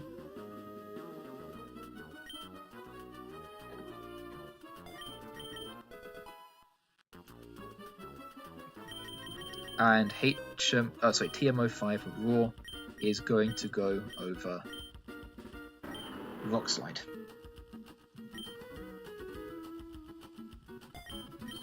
Those were just there for plans that could go wrong. Did we spend the White Herb on Maxi, or did we hold it for this? I never used the White Herb, actually. I never used the White Herb. I held it because I originally was planning a line with Relicanth, but I couldn't figure out a way to beat Latios with the line, so this one had to do.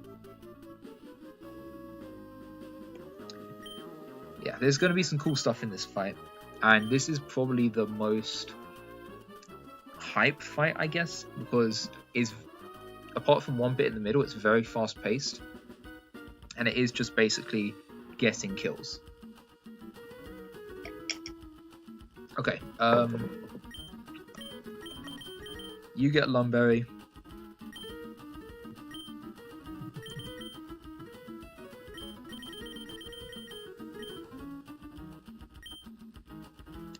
We are past the point of Earthquake potentially being helpful. Oh, sorry. No, we're not. We definitely need Earthquake. I misspoke. We need Shadow Ball now. Is Shadow Ball over this? Is this right?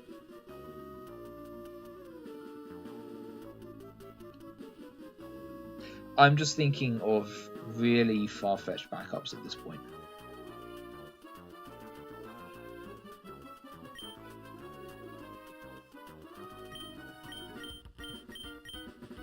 Do I go Shadow Ball or Rock Tomb here?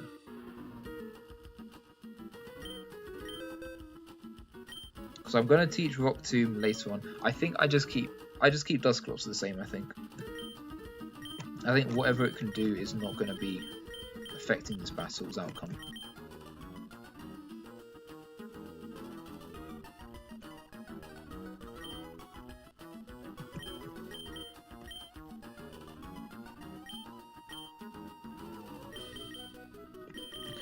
And the final change to make is that Sceptile gets the Miracle Seed. Okay, so just to check, Lum, Figgy, Leper, Lum, Miracle Seed. Is that seriously not a world where... Okay,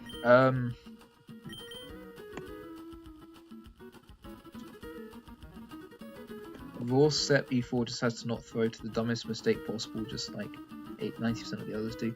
This is not one of those Raw Sep E4s. The standard Raw Sep E4 has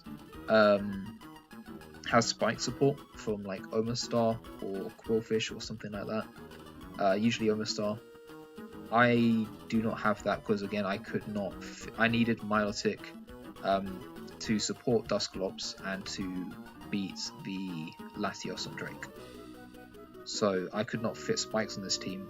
This is definitely a Raw Sep build that can lose. But I have done some cool stuff to try and mitigate a lot of the risk. So hopefully you guys will not have to see some of my backup strats, but if push comes to shove, you know. Okay.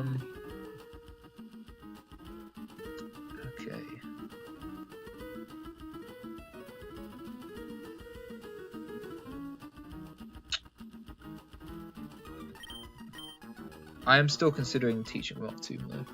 I think Rock Tomb Dusclops here is actually the play. Because I can't see a world where I wouldn't teach it to Dusclops.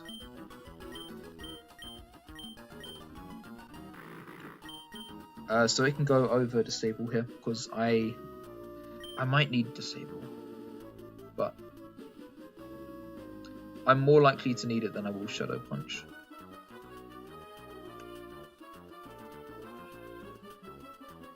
Yeah, okay. Okay.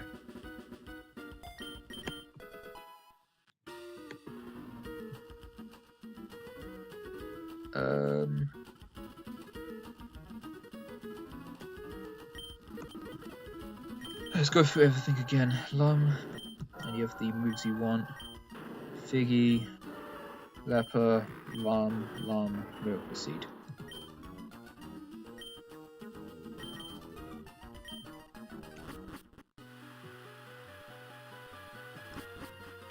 This is familiar. Okay. I'm just going to put out a message saying we are now at the scary part of the Elite Four. Let everyone know.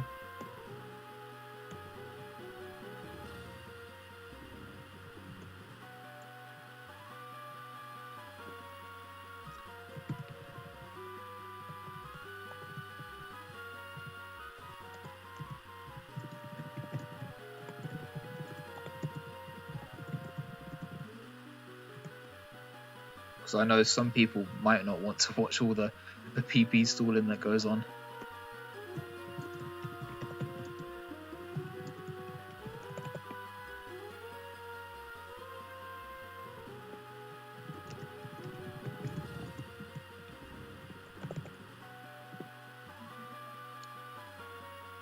Okay.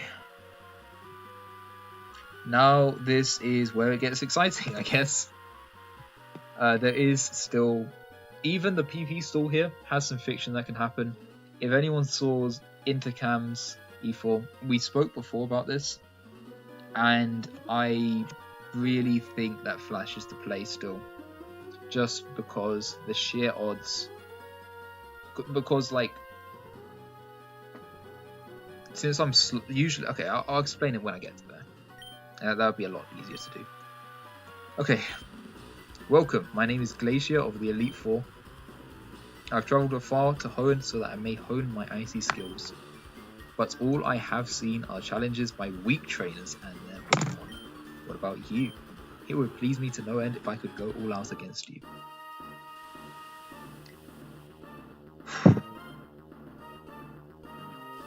Elite Four Glacier would like to battle. And we accept. Okay. Turn 1, we already have the dodge from fiction, by the way. So, this is the first substantial risk of the fight. Of the run, actually. Not the run, of the E4. And it's not going to get any easier from here. This Glalie has Ice Beam, Weather Ball, Spikes, and Boom. Now, with Spikes, I think Boom is a 5% chance, because it has like a 50-50 to Spikes. Spikes is completely fine. This team build matches up well against Spikes. The Ice Beam is also fine. If that freezes, then it usually Weather Balls, but if it Ice Beam freezes, then that's fine, as long as we don't get Thunder powered into full powered against Regice. If it booms, it's bad. We have Waterfall here because it 2-hit KOs the Glalie, and it has the flinch chance to get us the optimal chance of getting out of this fight unscathed. There's the Spike.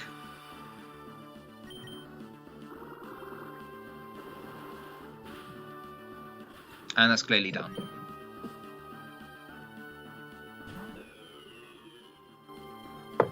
Okay. Spike is fine. Spike is fine. I would have liked to flinch, of course. I think it's 30%, but it's fine. So Regice, this is another risk. Regice has Ice Beam, which it never goes for. It's Thunder. It has counter, and it has Miracle. It has, sorry, Boom. Thunder is fine-ish. Boom is fine-ish. We need to go for Thunder. We need to Miracle it to kill it. Thunder crit. Most Thunder crits kill me.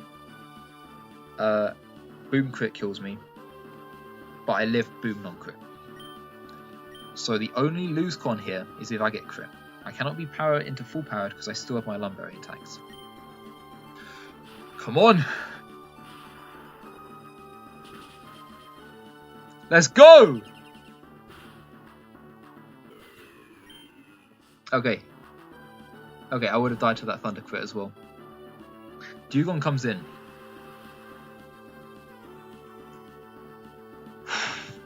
Dewgong comes in. There's Dewgong here.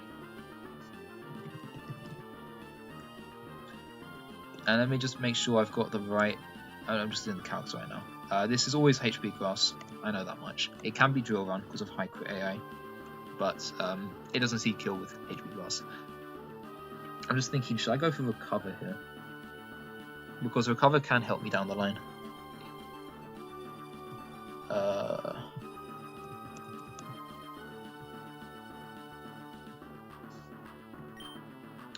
And I'm faster here, so I think Recover is the play because it can help me down the line.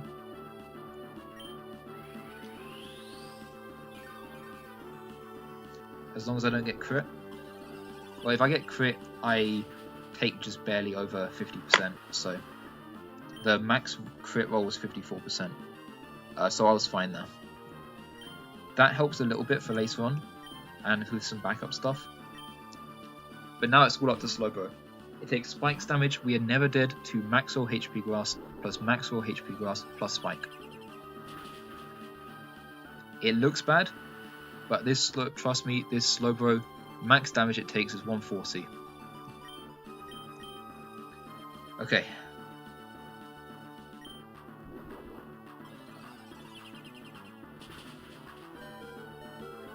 Now we're hoping for some low rolls because we need to get some setup going on this Dewgong.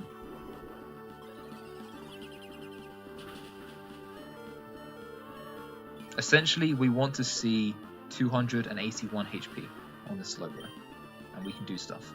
There's Drill Run, that is so good. That is a high crit AI saving us, not saving us, but it is really helping us out. Now, I want to get this paralyzed as soon as possible because it does have a Lumberry, but the benefit of paralysis over accuracy drop is that when it gets fully paralyzed, it does not use up PP. And we want to make sure we have 6 flashes and the paralysis on this before it can start using Ice Beams.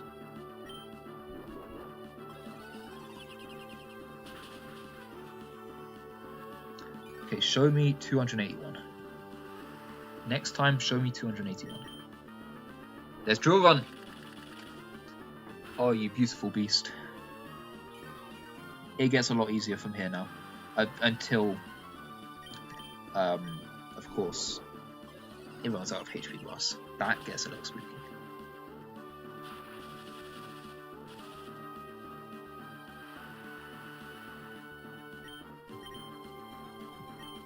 It is still faster than us. You need a Slowbro above 17 HP, 17 speed or 16 speed, and mine's relaxed nature anyway, which I'm completely fine with, but it does mean this is a bit spookier than it should be. Okay, that's a free flash. Free flash the next turn as well. Now, of course, we only have 5 PP on this, but we do have the Leopard Berry, so we can get the save.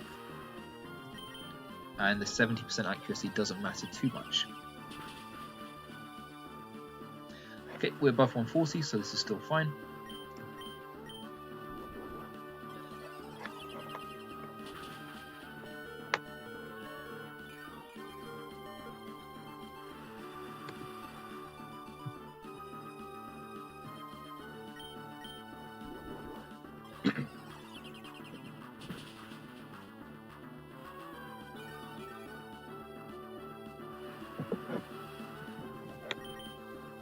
Okay, there's the miss.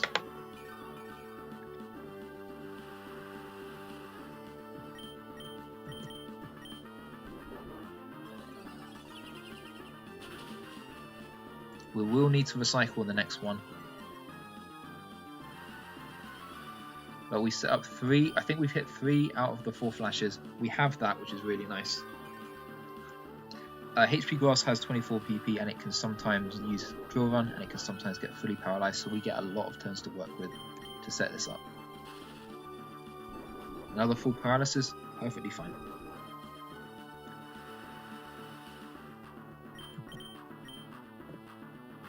Okay, 4th flash.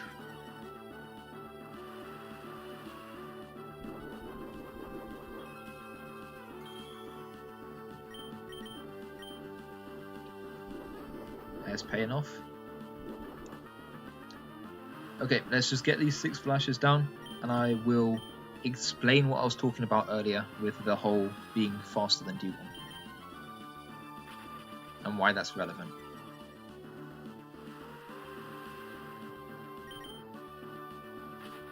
Okay, now we're pretty much free to, we have left berry, so we're free to recover store this now. And we want to stay at full HP as much as possible. Okay, so the key thing here really is that paralysis in this generation quadruple lowers the speed. So it makes the Pokemon 4 times slower. Which means that some Slowbro are faster than this Dugong, even through Swift Swim, which it has. Okay, now this is the bit we have to be very careful of. So, if I was faster than this, then when it's paralyzed, I could always make sure Safeguard is up, but I would have it so that it can hit through sometimes. It would hit through way more often than it should. The benefits of Safeguard would be, since it's run out of HP Grass, it has 16 Ice Beams to burn. Of those 16 Ice Beams, obviously each one of those can freeze. And if it freezes once, that is a potential lose condition. Now, the odds of... basically the reason I went for Flash over Safeguard here is because Flash makes it so that 1 in 4, it has like a base accuracy of 1 in 4, and then paralysis. Safeguard, I could not fit Flash on this set. And that is really, really, really important that I have Flash, because there is obviously 1 turn every single 5 turns where I'd be vulnerable to being Ice Beamed. Let's just go slack off. Yeah, there'd be 1 in every 5 turns I'd be vulnerable to Ice Beam and Ice Beam freeze, and if I do get Ice Beam froze, then I just straight up, it's a lot harder to default as well, because I have a lot less turns to work with. All in all, I think it's generally safer to go for Flash rather than Thunder Wave in this setup. And it also does mean it helps out Sceptile as well.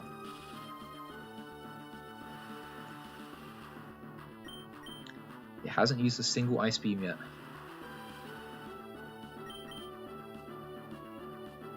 Hopefully we can get out of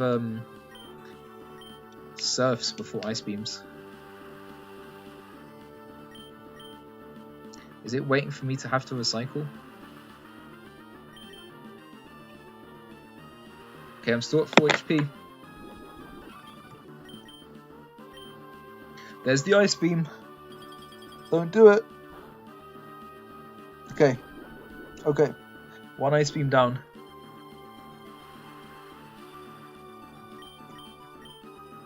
That's fine.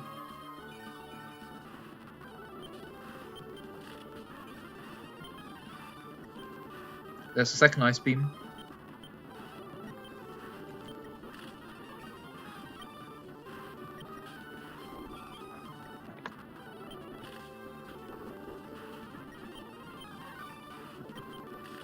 Fuck. There's the third, well, I think it went for a few other Ice Beams between that. Okay. I haven't seen it surf in a while. Okay, it still has Surf PP. I don't have a Surf monster. Let me just check the move changes real quick.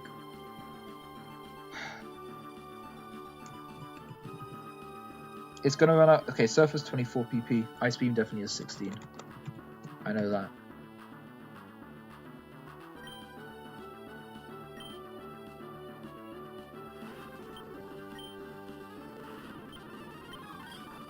Okay. Stop hitting. Okay, thank you. Stop hitting those.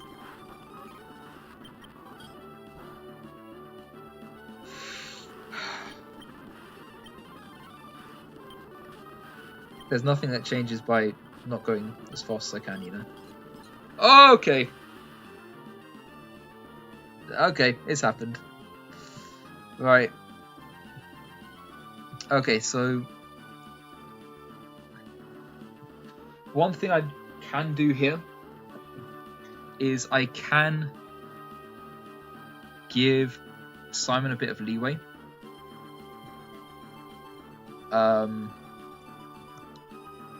Because this Dugong, its Surf and its Ice Beams are obviously stronger than its Struggle.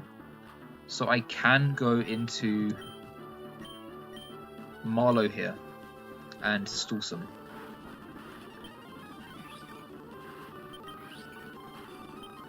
I only get to stall...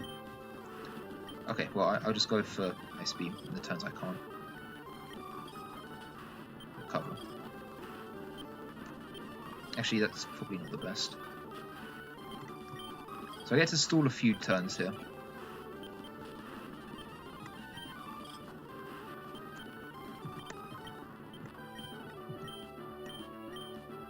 That helps a little bit. Okay, we de-thawed, we de-thawed. I should have done that last time. Okay, stop hitting, please. I want to be at full HP before I recycle. And it's struggling. Okay. Yeah, it hits so many times, man. It hits so many times. Okay, I want to make sure I'm at full HP with this. And I definitely have recycled. Having the... one thing I will say, having the Milotic as a backup, I probably should have gone into that first to stall some Surfs and Ice Beams. Which that was quite a nice little buffer. But yeah, and Slowbro generally having pretty good SPDF, but I don't know, man. That was scarier than it had to be. Okay, so, and we're not out of the woods yet, by the way. We're going to go into Sceptile here, and we're going to play a bit of a lottery.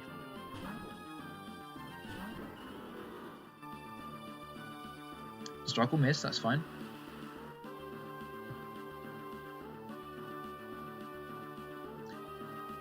We're going to Roar. Now, Dugong is basically, useless against us. It can't do much.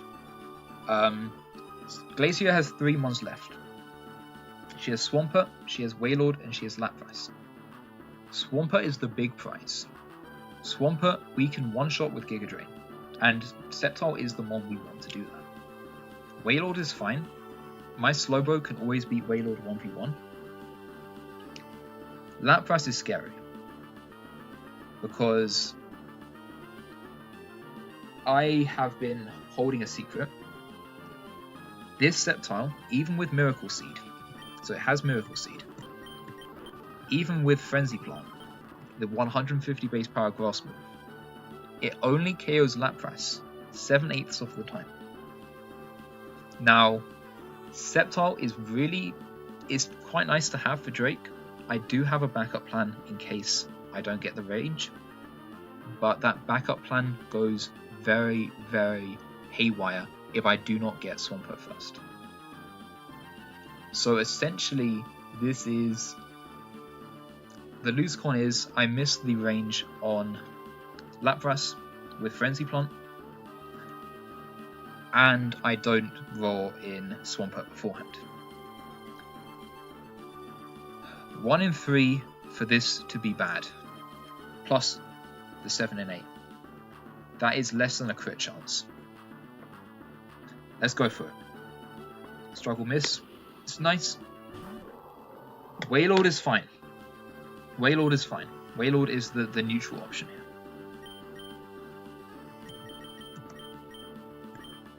This can either boom or water spout. If it booms, we actually do live. It goes for amnesia. Okay, so I forgot that it could also go for amnesia, which is, I suppose, ironic. It can still boom here actually, but now it's fine because I always slack off first.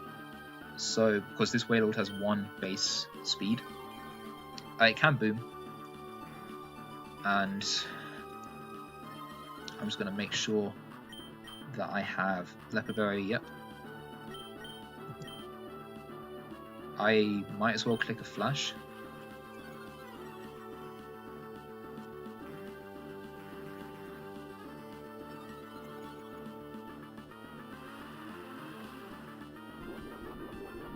Wait, what? Oh, it is pressure. My bad. Well, I get a free turn this turn anyway. Okay, water spout number 1. And I definitely will count these because this is awesome. If it was spout on the switch, then it would always be in kill range for that. And so I'd always be baiting that. I don't have to use slack off here. I can Thunder Wave, which I think is fine because it has a Lum Berry.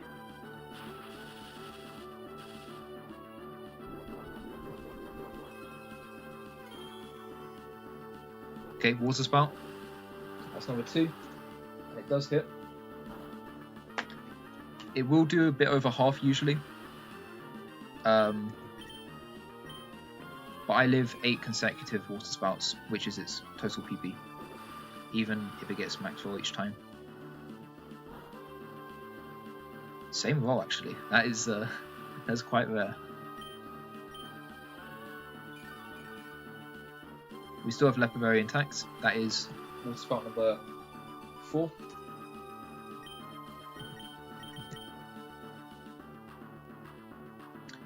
Is it worth flashing here? Might as well. Okay, that's number 5.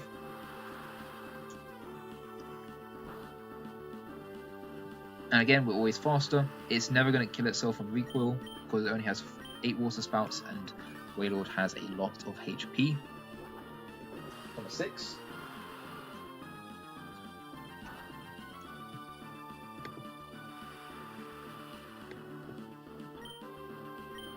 Yes, water spout in this game is water double edge. Number 7.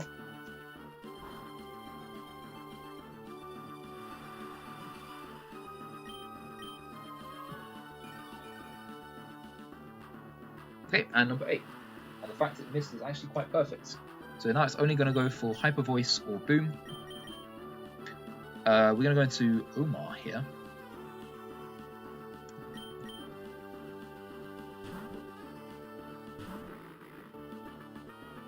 And it booms. Just explode, you piece of shit, please! This is always going to bait in Dugong again. What the fuck? That's not right. That's not right.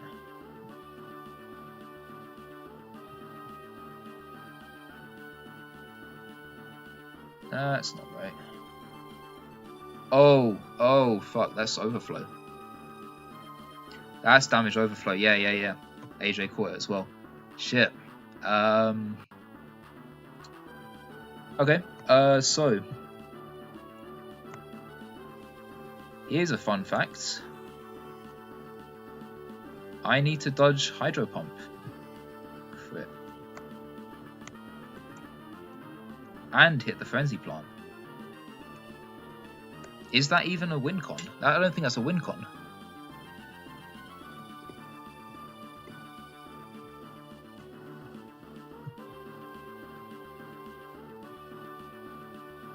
Dodge the Pumpy, I could. The issue here is I take a lot from Hydro Pump. Hydro Pump does 41 to 49% on Step Tile. If I take that plus a spike damage, I'm in range for Ice Shard. It'll always go for Ice Shard because that's a priority kill. so I can't switch into Sceptile.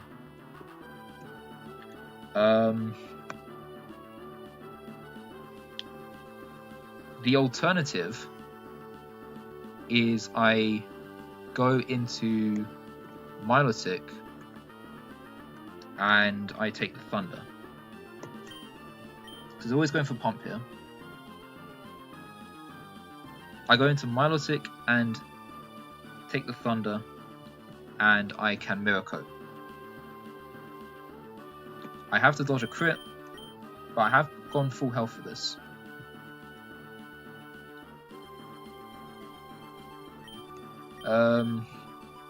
This is still Lumberian tax.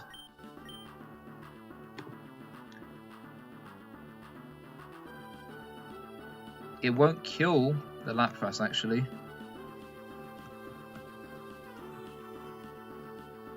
Yeah, that won't even kill the Lapras, even with additional damage from Waterfall.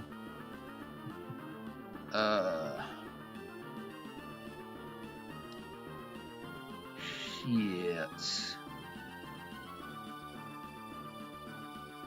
Switch into Ice Shard. Yeah, so that is something I'm considering. Like, I could go... If I go Mence, it always takes Hydro Pump, non-crit. Yes, so it always go for Hydro non-crit, and I can go into... Okay, so I might... Shit.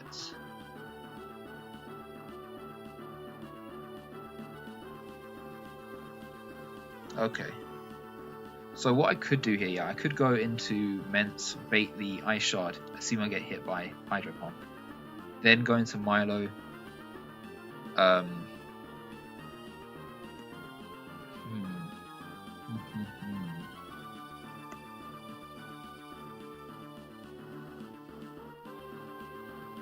much does Spikes do to... Oh, Sceptile's already damaged. I can't switch it in on anything except Thunder, and that obviously risks paralysis. I can bait Ice Shard into Milotic and then get it to go for Thunder. I get Mirror Coat damage. I don't know how to bring in thingy from there. Slowbro takes way too much, of course. Gramble doesn't outspeed.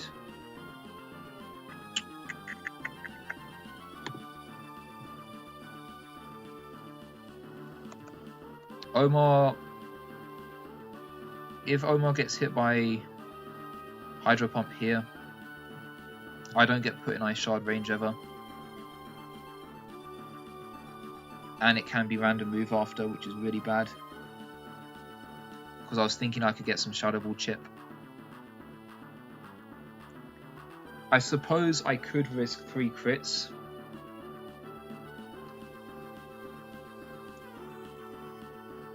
No, I can't. Because what I'm thinking is Mence on Hydro, Milo on Ice Shard, then I Mirror Coat, then after the Mirror Coat, which is the first crit dodge,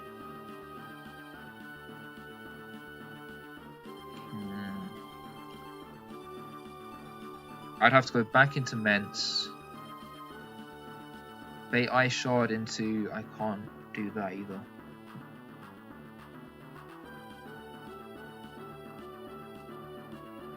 Yeah, okay. Damage overflow, huh? What a way to go out.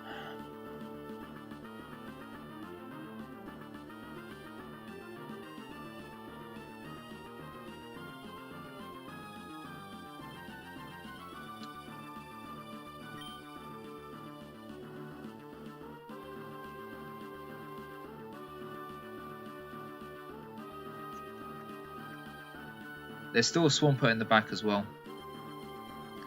And it's a Swampert that can Yawn. It's a Swampert that can Ancient Power.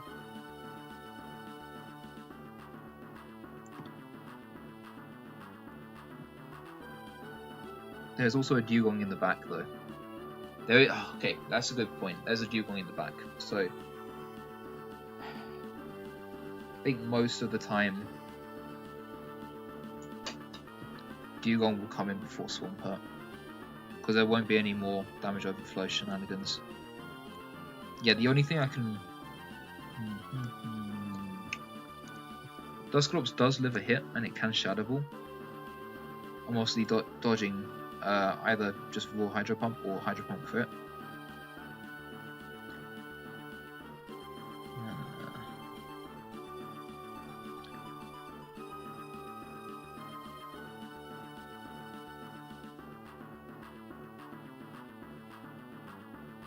Some Hydro Pumps won't put me in Thunder range, which could be good.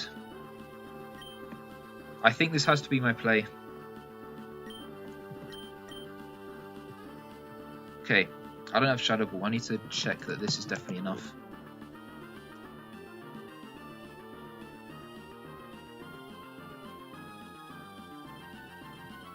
Actually.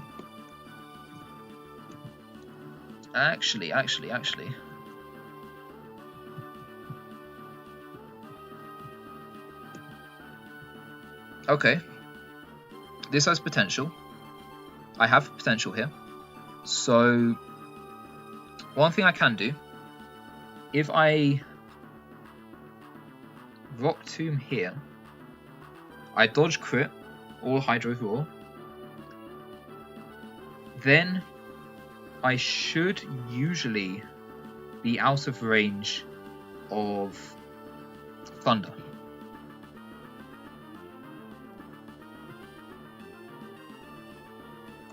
I can go into Slowbro or Milo, Slowbro or Milo, bait in the Thunder into my Salamence. That baits Ice Shard into Gramble, which with the Rock Tomb speed drop will KO always with Superpower. I do have to dodge Ice Shard crit on the switch, I think. Actually, no, I have Figgy Berry. I should be fine. Okay, I should be fine in terms of dodging crit. I might not have to dodge crit, but we do have to dodge this crit on Dusclops. This is fucking scary. Please, it hits. Is it a good roll? That is not a good roll. That is not a good roll.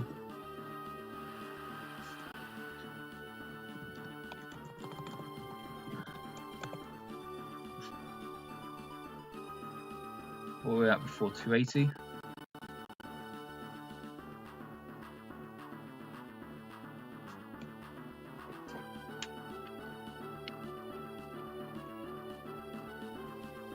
That is second highest roll right there. So it sees every Thunder kill.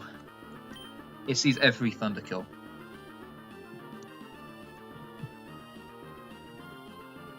Okay. There is an out. There is still an out. I need to confirm two things though.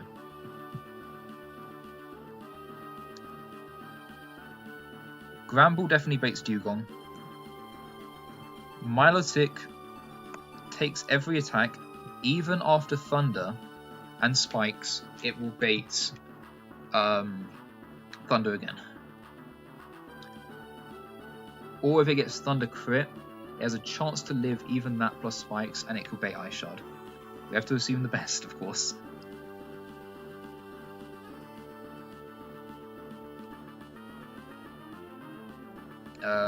Just checking. Yeah, so highest roll of Hydro Pump plus highest roll of Thunder plus Spikes damage is not enough to KO Milotic. So if it goes to Thunder here, it always goes to Thunder again. It is a 1 in 3 to Thunder, and it needs a high roll Thunder crit to kill Milotic here.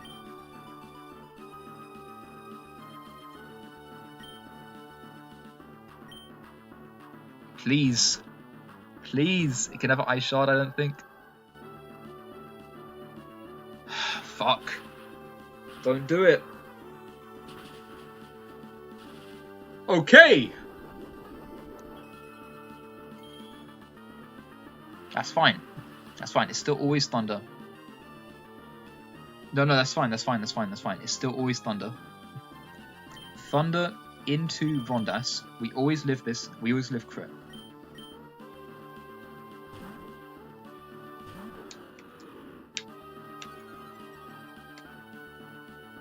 We always live crit. We always bait Ice Shard afterwards as well. Just checking to see that I'm not yapping. Ice Shard minimum roll is 214. We always bait Ice Shard here because it's priority, and we go into cheese. This cheese is figgy. Yes, it's figgy berry. Okay. I'm going to say don't crit, please, but I don't think it matters because of figgy berry. And we click superpower.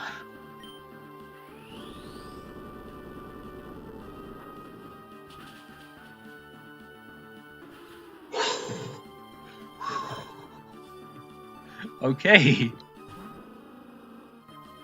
We don't have to hit a roll. We did. That was not a roll. That was a guaranteed kill. Let's go. Okay, Dugong is out. There is one Pokemon left at Swampert. But remember, this is only going for struggle. I think we're fine to go hard into Sceptile here.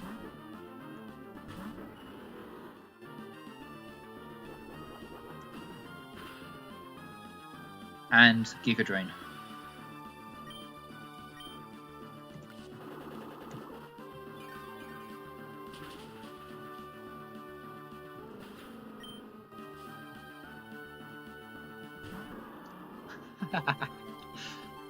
The last minute Rock Tomb paying off. That is why you do backup strategies. That is why you plan for contingencies. We are faster than with Swim Swampert due to our naive nature, 31 speed IV, and a speed badge boost. We have defeated Glacier.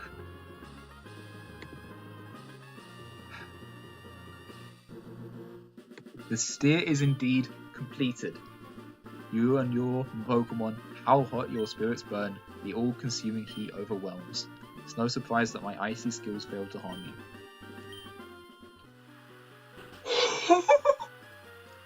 Let's go! Advance to the next room, and there confirm the truly fearsome side of the Pokemon League.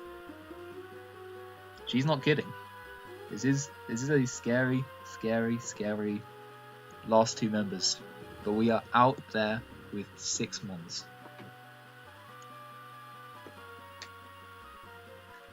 Even if I lose, you have to give it up. That was an insane steer. That was a really good steer. I was not expecting the overflow. Okay, just explanation, because I understand that I did all of that and I never explained what actually happened.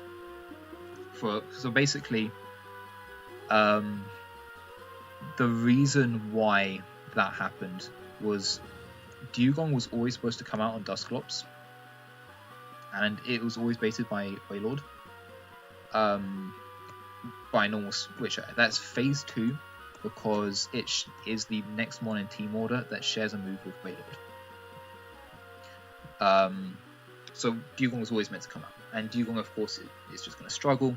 So I go back to Bro, I set up my Thunder Wave, my Flash, I go back to Sceptile, and I roar again. It went into Lapras because of something called Overflow, which is where it went for Boom, and the switch in AI does not like it when you go for moves that do over 255 damage, or like would be over 255 damage. So it's a very weird case. I actually can't fully explain it, but basically it's whenever you have these moves over 255 damage, I think it just defaults to it goes to one of the other mons in the party, which in this case was the last mon was Lapras. So yeah, good thing is that okay, there is one more green mon coming up.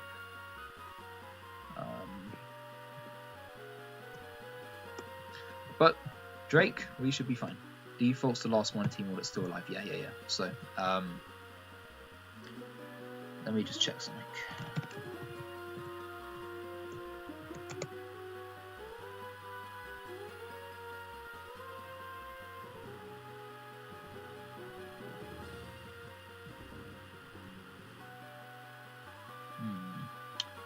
Okay, so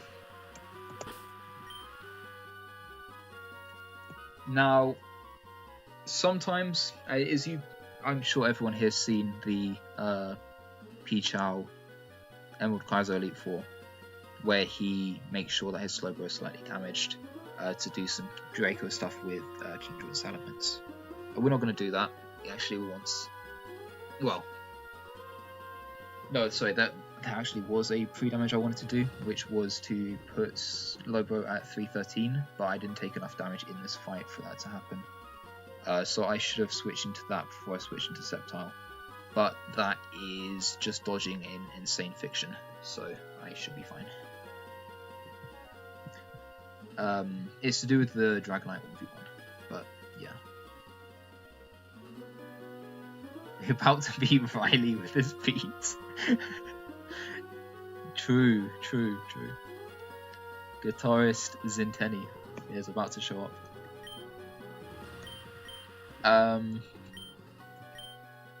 Yeah, so I won't heal Slowbro with the full restore, because I think this is optimal, that it's damaged a bit.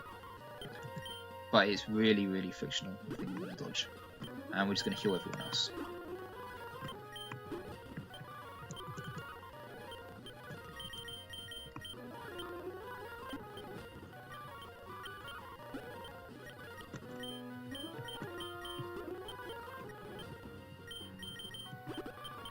So I think there, what I could have done better was I should have A, accounted for overflow, and B, I should have gone for into Milotic earlier on the Slowbro, sorry, on the Dugong, and then goes to Slowbro. I think that was the play.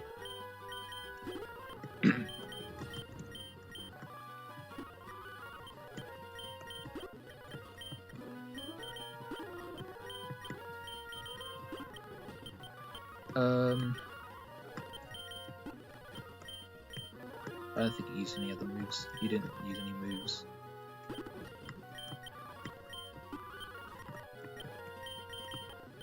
Okay. Let me check my strats. So, the ones that change here.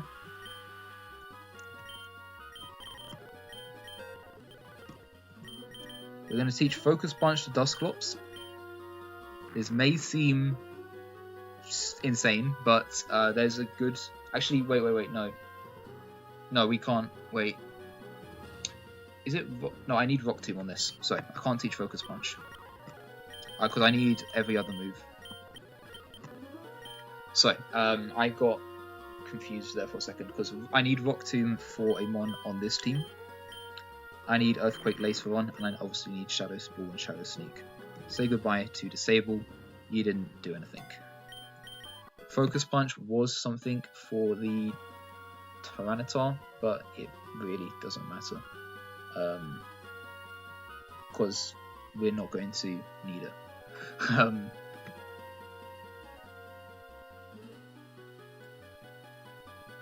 So...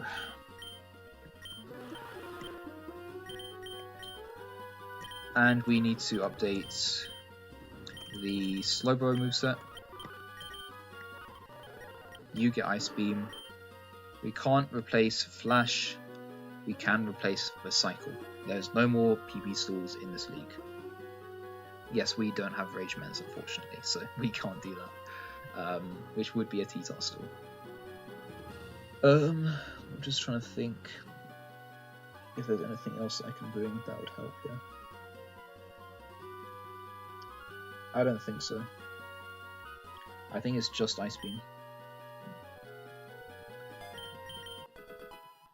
Thunder Wave might have some weird value as well, so I'll keep that.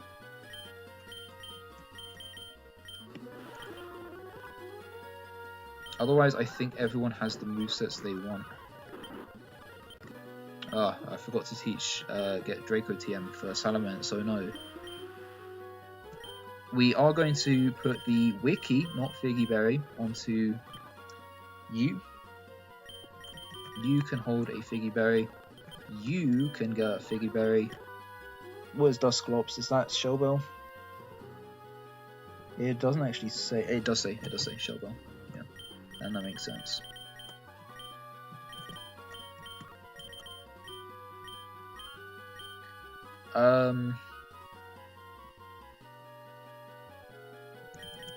I don't really know what Mence is actually.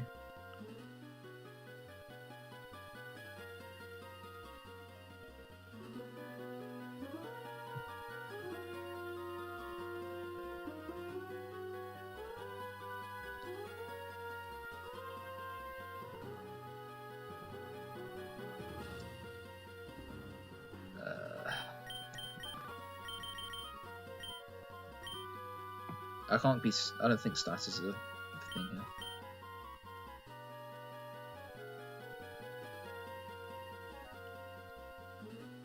Lumseppi.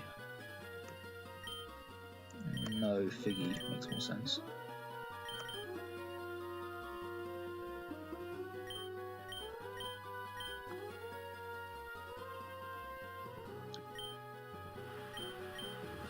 Okay, you are about to see some risk in this fight here.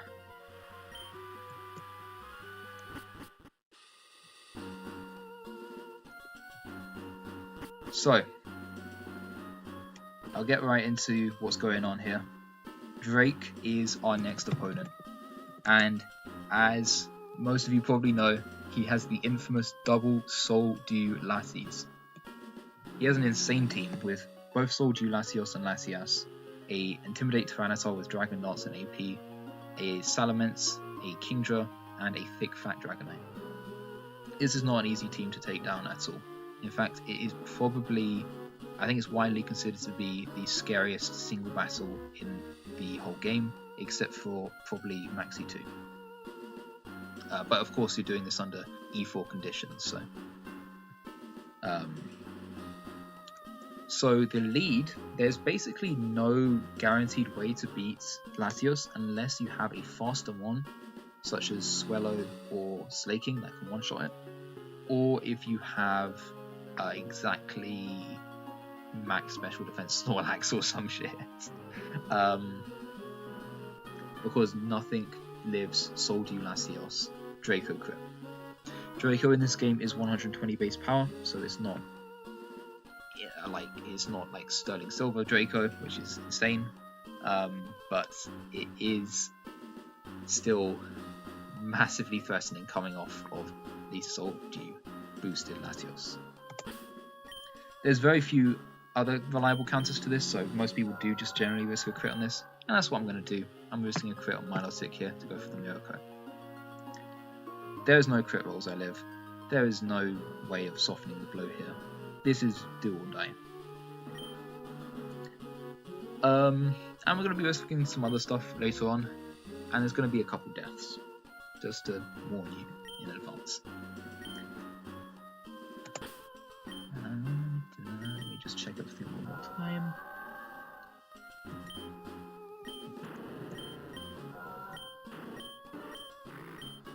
I'm going to say everything's fine. I think everything's fine. Let's go. I am the last of the League Elite Four. Drake the Dragon Master. In their natural state, Pokemon are wild living things. They are free. At times they hinder us. At times they help us. For us to battle with Pokemon as partners, do you know what it takes? Do you know what is needed?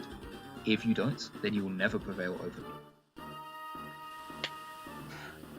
I know what I need to do now. And that is dodging this Draco crit. Latios comes in.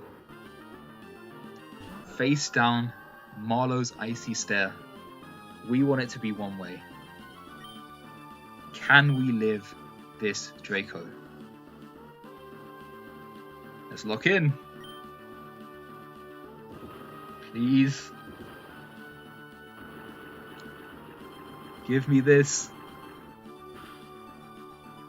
Yes! Okay. Okay. This is good. This is really good.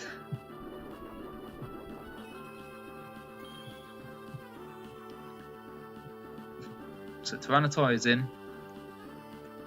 And one would think that, okay, this being a water type versus a rock type is not going to be enough. So we need a strategy. Now, Tyranitar's maximum roll with Ancient Power here is 145. It's slower than us and it cannot KO us, so it can Dragon Dance. I think it's quite likely to Dragon Dance here. So, Grand Ball has Intimidate. This effectively gets rid of the attack boost from Dragon Dance. We want it to Dragon Dance here.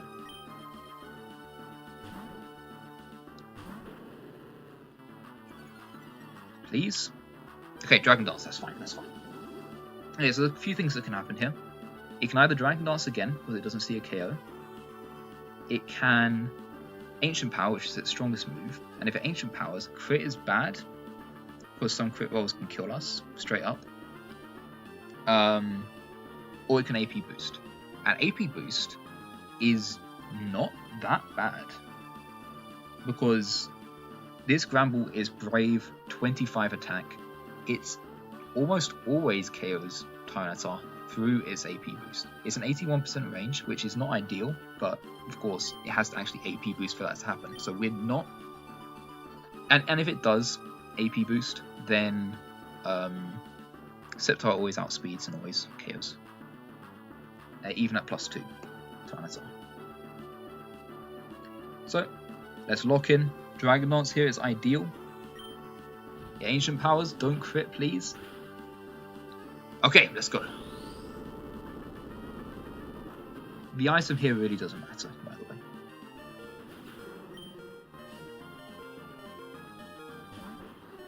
This is random move from Kingdra.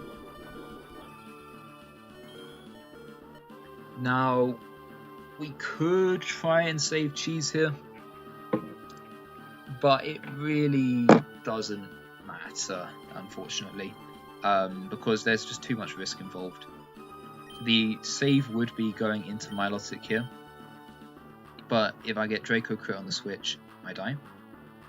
If I get Ice Beam froze, I lose. And if I get, I think that's the only things that can happen to me that are bad. Does it? I think it has Muddy Water, but no, Octazooka. Octazooka accuracy drop is not that bad, but yeah. Maybe it goes for a move that doesn't kill and I can get Double Edge. I think Ice Beam always kills her. Yeah. Yeah, Ice Beam minimum rolls 104 there. So, salute to you, Granbull. You were very nice this one, actually. There is a lot of times where having normal Ghost pivots, especially with an Intimidate one, were very, very valuable. And we could not have beat Glacier without you. Taurus could not do that. So we're going to go into Marlowe here.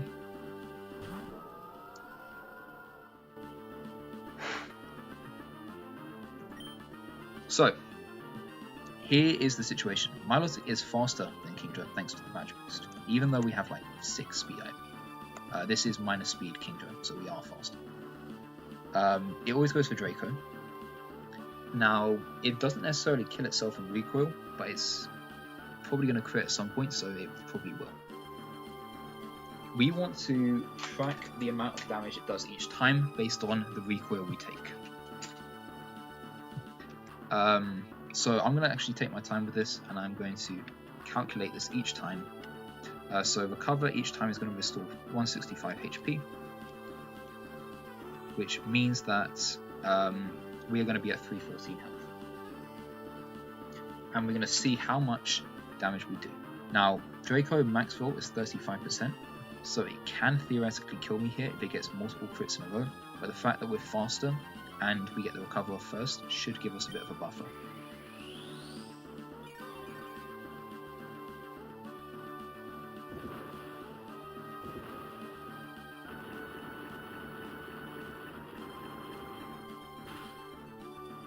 Okay, so 314 down to 214, that is an 100 damage roll. And just to check I done my maths right, 100 is one of the rolls it can do, which means that so far it has taken 33%, or 33 damage.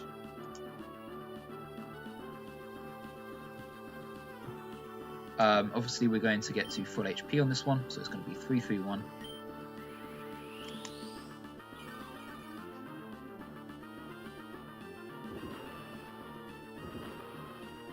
And so 331 minus 223 is of course 108. 108 divided by 3 is 36.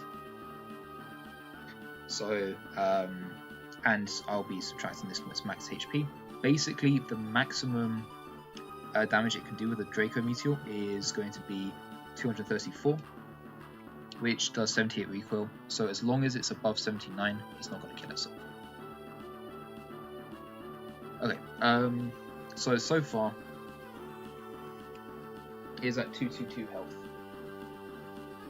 And we're going to get back to 331 HP here, so you know the drill. So 331 to 218, that is 113, divide that by 3 is 37. So the running total here, 185. And that's the third Draco we used. So we're also going to go to 331 here. And go to 232. Now that's obviously 99. And divide that by 3, it's obviously 33. So that is going to get us to 152.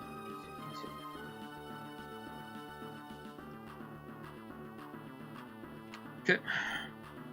I have, of course, double checking everything with the calculator, as I am not that confident that in the heat of the moment I can calculate everything correctly. 114, so that divided by 3 is 38. Yes.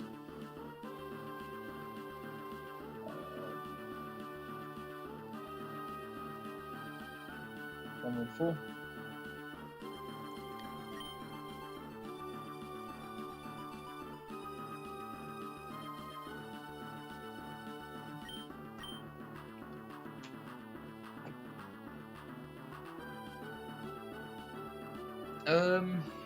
One sec.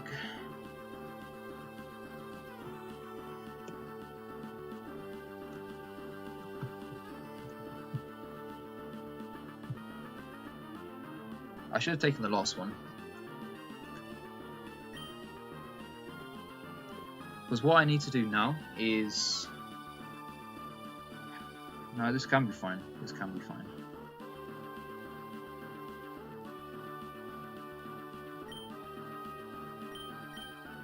Let's recover.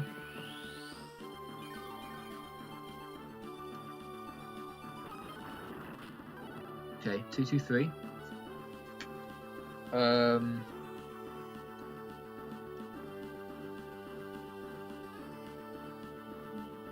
36. I'll say exactly 78. It's gone for Draco 6 times.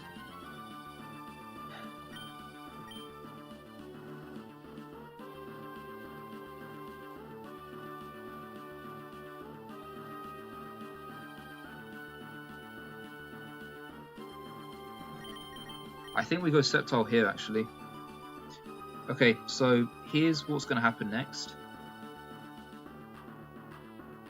The reason we did all of this was so that this is going to be chipped down in case something goes wrong. But Sceptile needs to dodge a Draco crit here.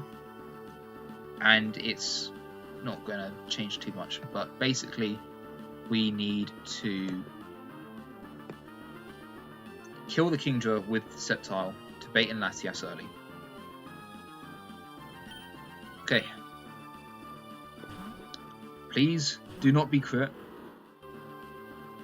But I think we can steer if it does crit.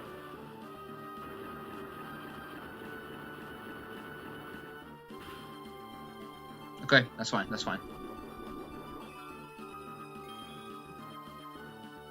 And we Giga Drain to get this last bit of HP back.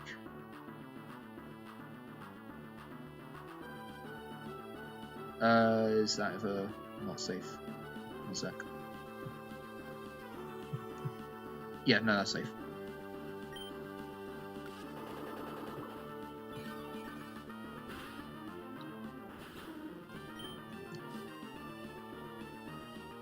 Okay, Latias comes in. We're going to X-Scissor here, and we're going to sack McNulty. Sceptile, you have been the greatest starter. Fuck Swampert, fuck Blaziken, etc. Come on, let's... One more for the boys. One more to bring it home. This X-Scissors here, very, very pivotal chip for Dusclops in a moment. 07. Okay.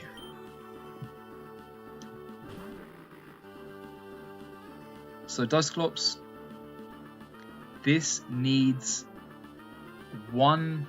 Okay, so we need one thing to happen here, or one thing to not happen here. This is very, very likely to recover here, based on its HP. Very, very likely to recover. Shadow Ball plus Shadow Sneak pretty much always kills this. In fact, I think it always does. Yeah, I'm not just chatting. This always kills, which is very nice because of 25 attack IV.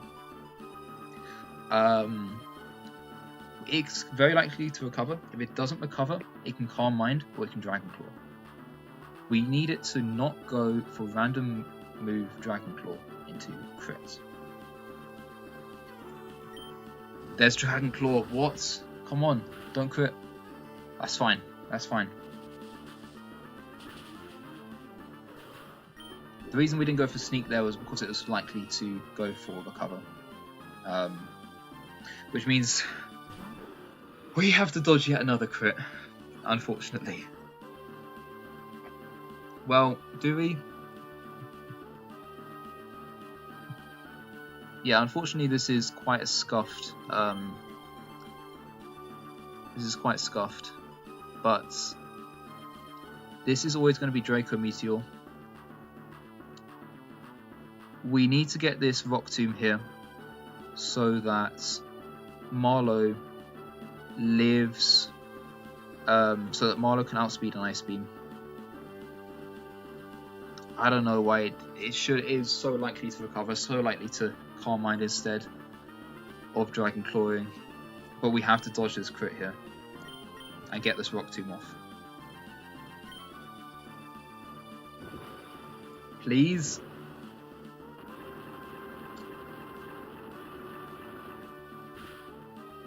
Okay!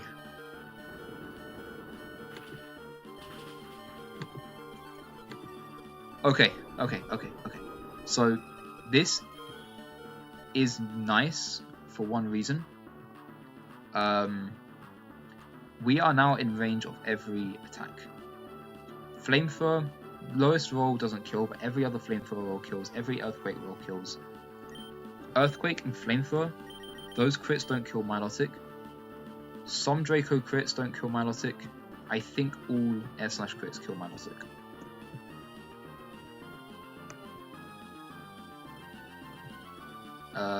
That is not the right one. Let me just... Yeah, all Air Slash crits here will kill Milotic. But not every Draco will. Not every...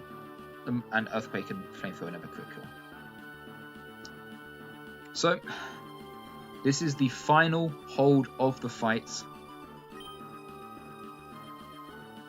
We're going to Marlowe here. Please. There's Draco. We don't want this to crit. We definitely don't want it to high roll crit. Yes! Okay. Let's do this. Dragonite last mon. Now, I think this Dragonite sees extreme speed kill. So it'll always go for extreme speed into Slowbro.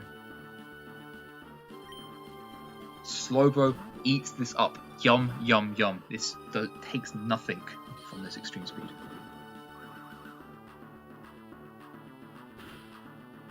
Okay, and we've got it locked in here. Ice Beam. Is it Dragon Dances? That's fine.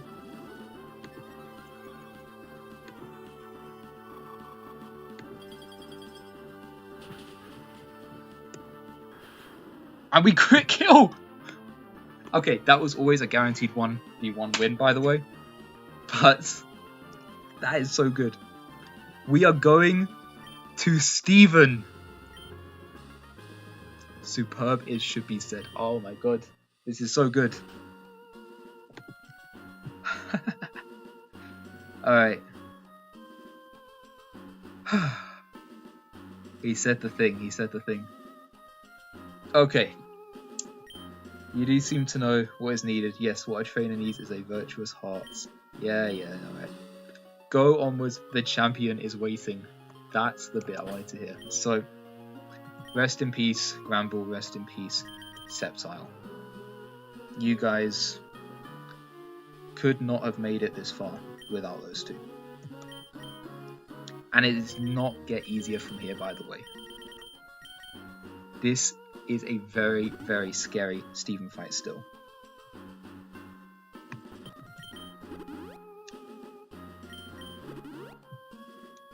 And there's just no way of avoiding that.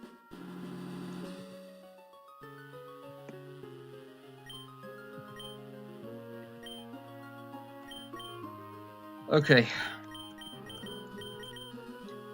So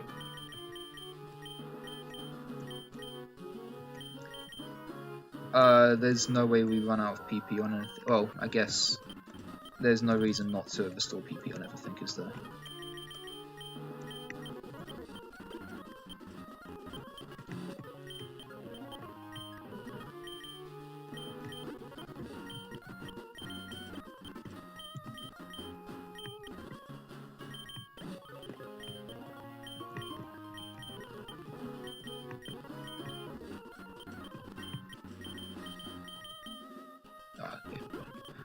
Alright, so we can reteach here, Flamethrower,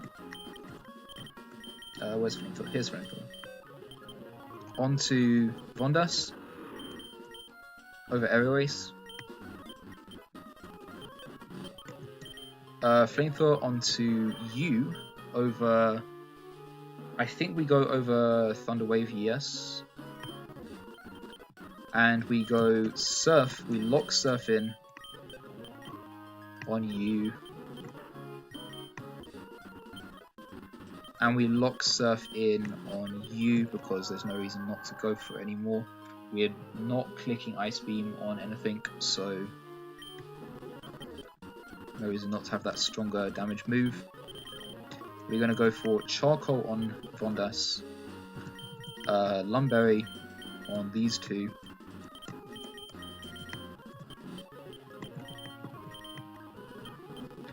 and you have all the moves you need, and the item you need.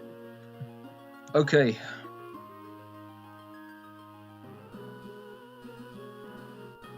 Yeah, Overheat Chicken is a really nice Steven lead, if it's fast enough to outspeed the Jirachi. I had a pretty decent Chicken from Evergrande City, but you need really good speed to outspeed Jirachi, and that's the only way it makes that lead work. So, but yeah, if you have the GMO Blaziken, that's one of the big benefits of bringing it to this Elite Four. Okay.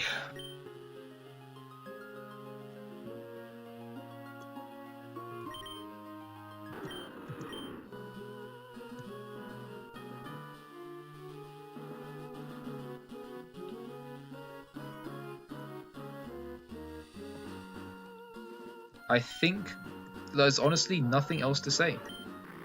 Nothing else we can do. Nothing else to push the odds in our favor. This is it. This is what it all comes down to.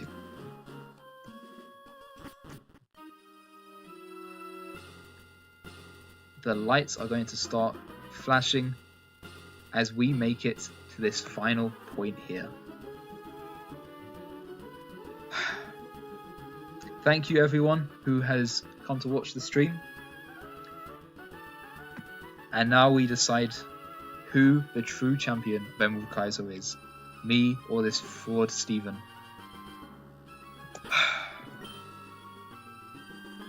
Shit. I really, really hope this goes well.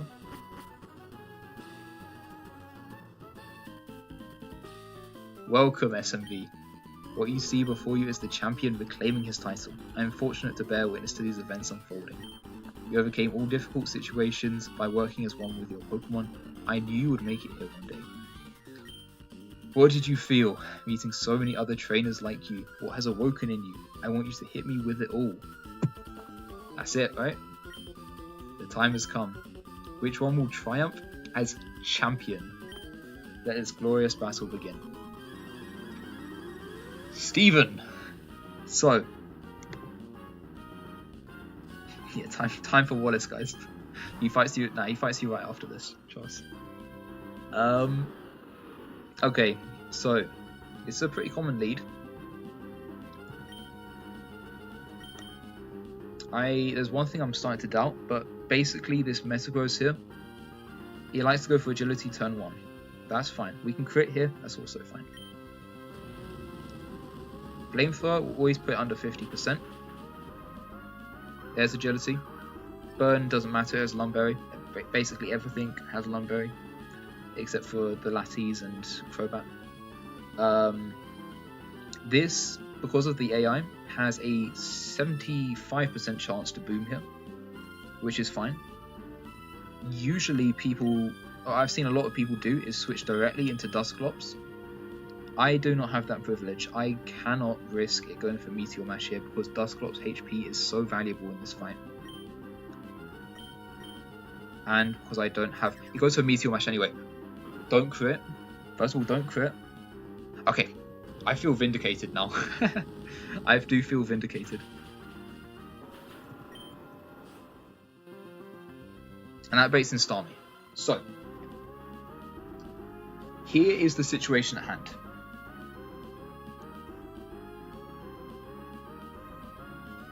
Here's the situation at hand. I think it is optimal here to switch out Salamence on this Starmie and keep it later as a sack for the Jirachi.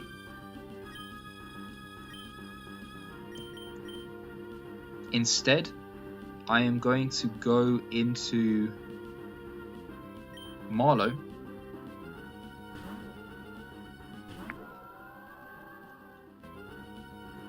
It says Lumberry.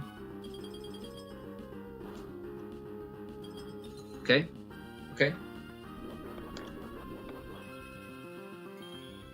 And we're going to Mirror Coat here. This can power into full power. There's a 1 in 40 coming off of that 1 in 10 Ice Beam freeze. This doesn't always kill, by the way. So we do have another branching path. There's the Mirror Coat. That is just barely not enough.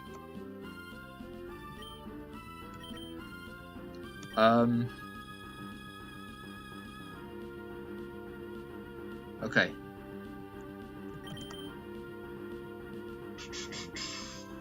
So let me just check the damage ranges, because I want to make sure Dusclops has the absolute best chance of winning this.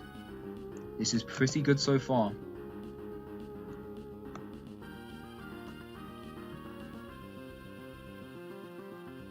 Thunderbolt can kill here. Thunderbolt has 3 ranges to kill here.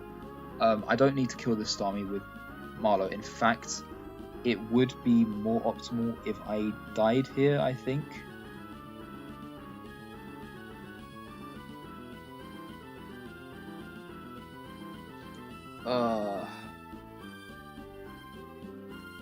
if I sack this, it's definitely because yeah, no, okay. I'm gonna spam recover here because I think it's better if I sack Milotic. The reason I say this is because if I get the kill on Starmie with Shadow Sneak Dusclops, I have a full health Dusclops against the Mewtwo. That is a 1v1 that I usually just win.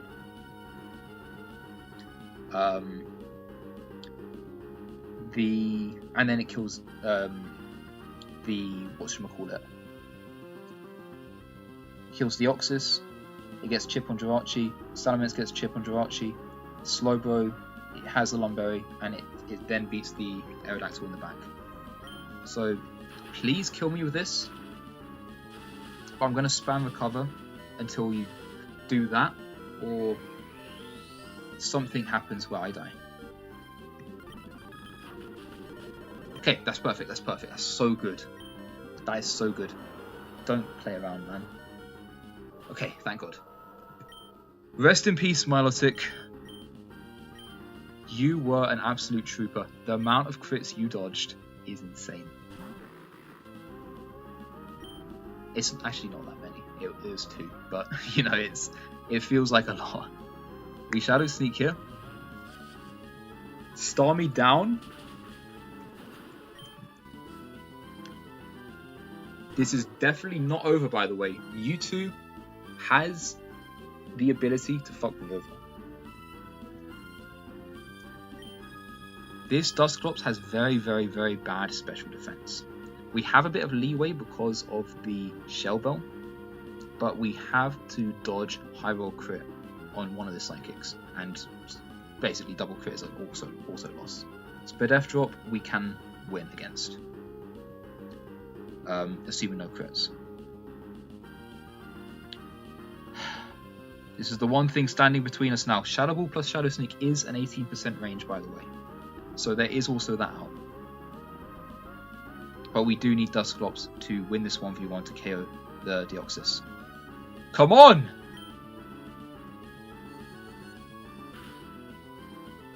Okay?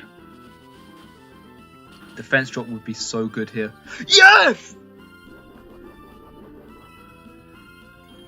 Oh! Oh! Let's go! I think that's it. I think that's it. You know what? I think Intercam, you called it. You actually called it. You beautiful son of a bitch. You called it, man. We was talking about this.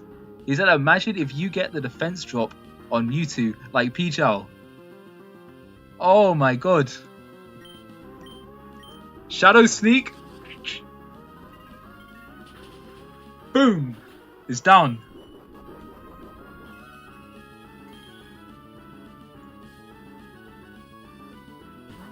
Deoxys comes in. Not even a threat. Not even on my radar. Get this guy out of my face.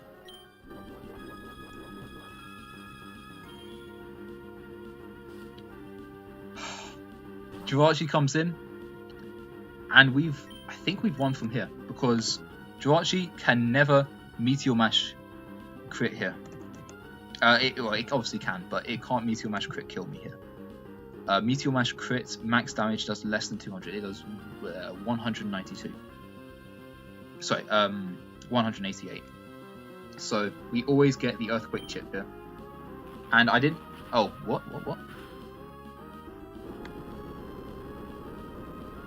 Oh, fuck. I didn't account for... Okay. Well, I was always winning anyway because I had Salamence in the back with Flamethrower. That Flamethrower damage would have done enough for the Slowbro to KO it. Alright. Let's just get the sneak damage.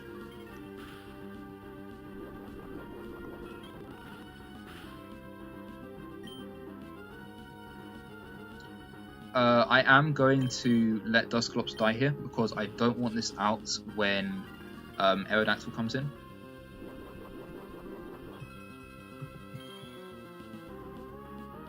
This is all good. This is all good. This was always a guaranteed win, by the way. Even if Extra Sensory flinched, I just needed one Shadow Sneak and one whatchamacallit. I needed Flamethrower for Mence. In this situation, I had always won.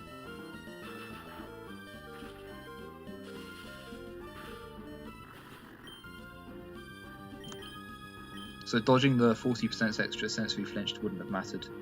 This is always going for Thunderbolt on Simon. Now, I am triple checking this, but basically, we don't go Mence here because it can bait AP. This Slowbro takes 198 damage maximum from Thunderbolt. It has Lumberry. It takes 129 damage for maximum from Sky Attack. That is 129 plus 198. Can never be crit, of course. 327 damage. We always live Thunderbolts plus Sky Attack max rolls. We always KO here with Flamethrower. Paralysis, not even an issue. 137. That's fine. Max roll again, 129, remember? Can never Ancient Power. Sky Attack. Oh no, we're going to die. I'm joking. We never die to that. And we have more than enough Slack Offs to get out of range of this Aerodactyl. Which is going to be, if we are above about 260 HP, then we are always fine.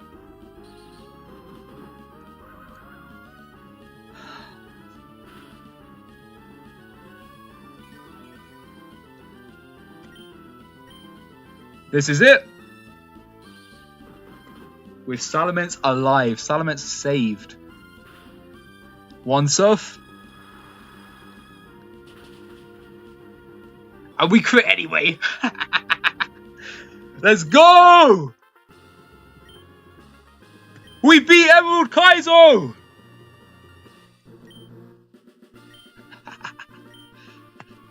Oh my god. Oh shit.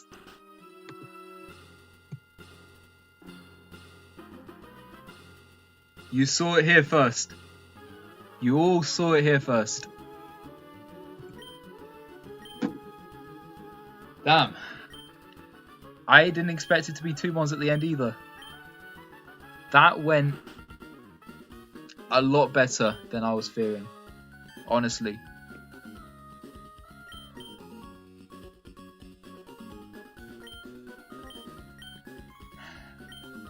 We've done it. We have done it. Thank you all. Fucking Wallace fight, May fight. Nah. None of them are even on my level. Only champions can enter here.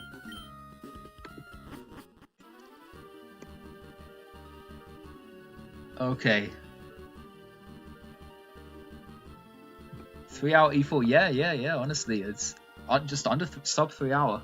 We're speedrunning this. That's a EK E4 gold split right there.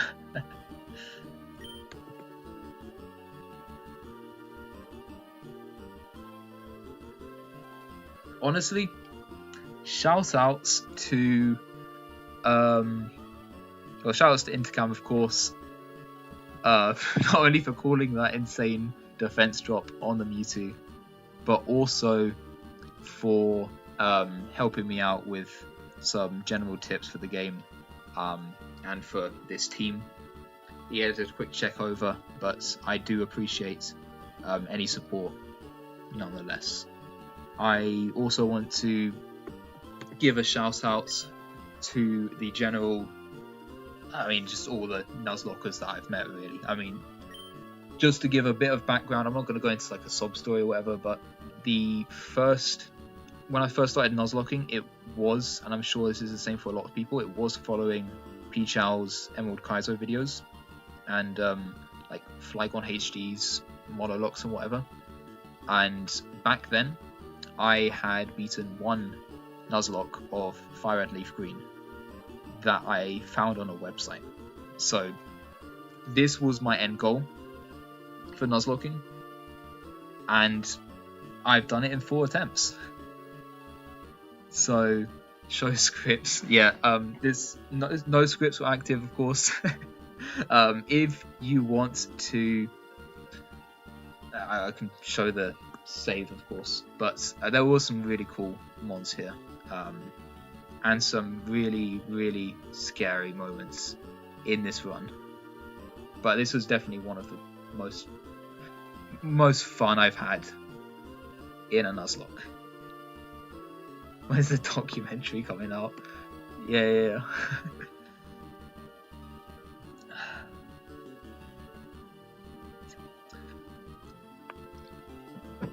Alright.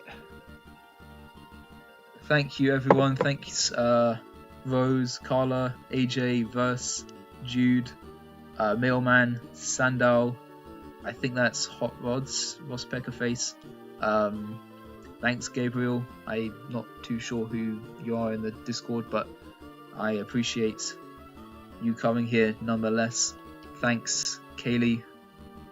When's EK Deathless? Honestly, I was thinking about this. I'm not going to do Deathless probably, but I was thinking about doing like a sandbox Deathless. That does seem like it would be quite fun. Oh, Gabriel's Peaches. Shoutouts, man. And also shoutouts to all of those people with really long time zones, or really, out of sync time zones with me that couldn't make it here. I'm sure those guys will be supporting all the same. Yeah. Okay, that's the end of the stream. Oh, fuck, we up at 4 AM. Oh, is Boom up? Is Boom in the chat? Waking up at 7 AM. The Aussie time schedule, yeah. Shit. Yeah. Not of respect, honestly. I hate waking up at 7 AM. What was I gonna say? Yeah, that's the end of the stream. Everyone, go play stuff.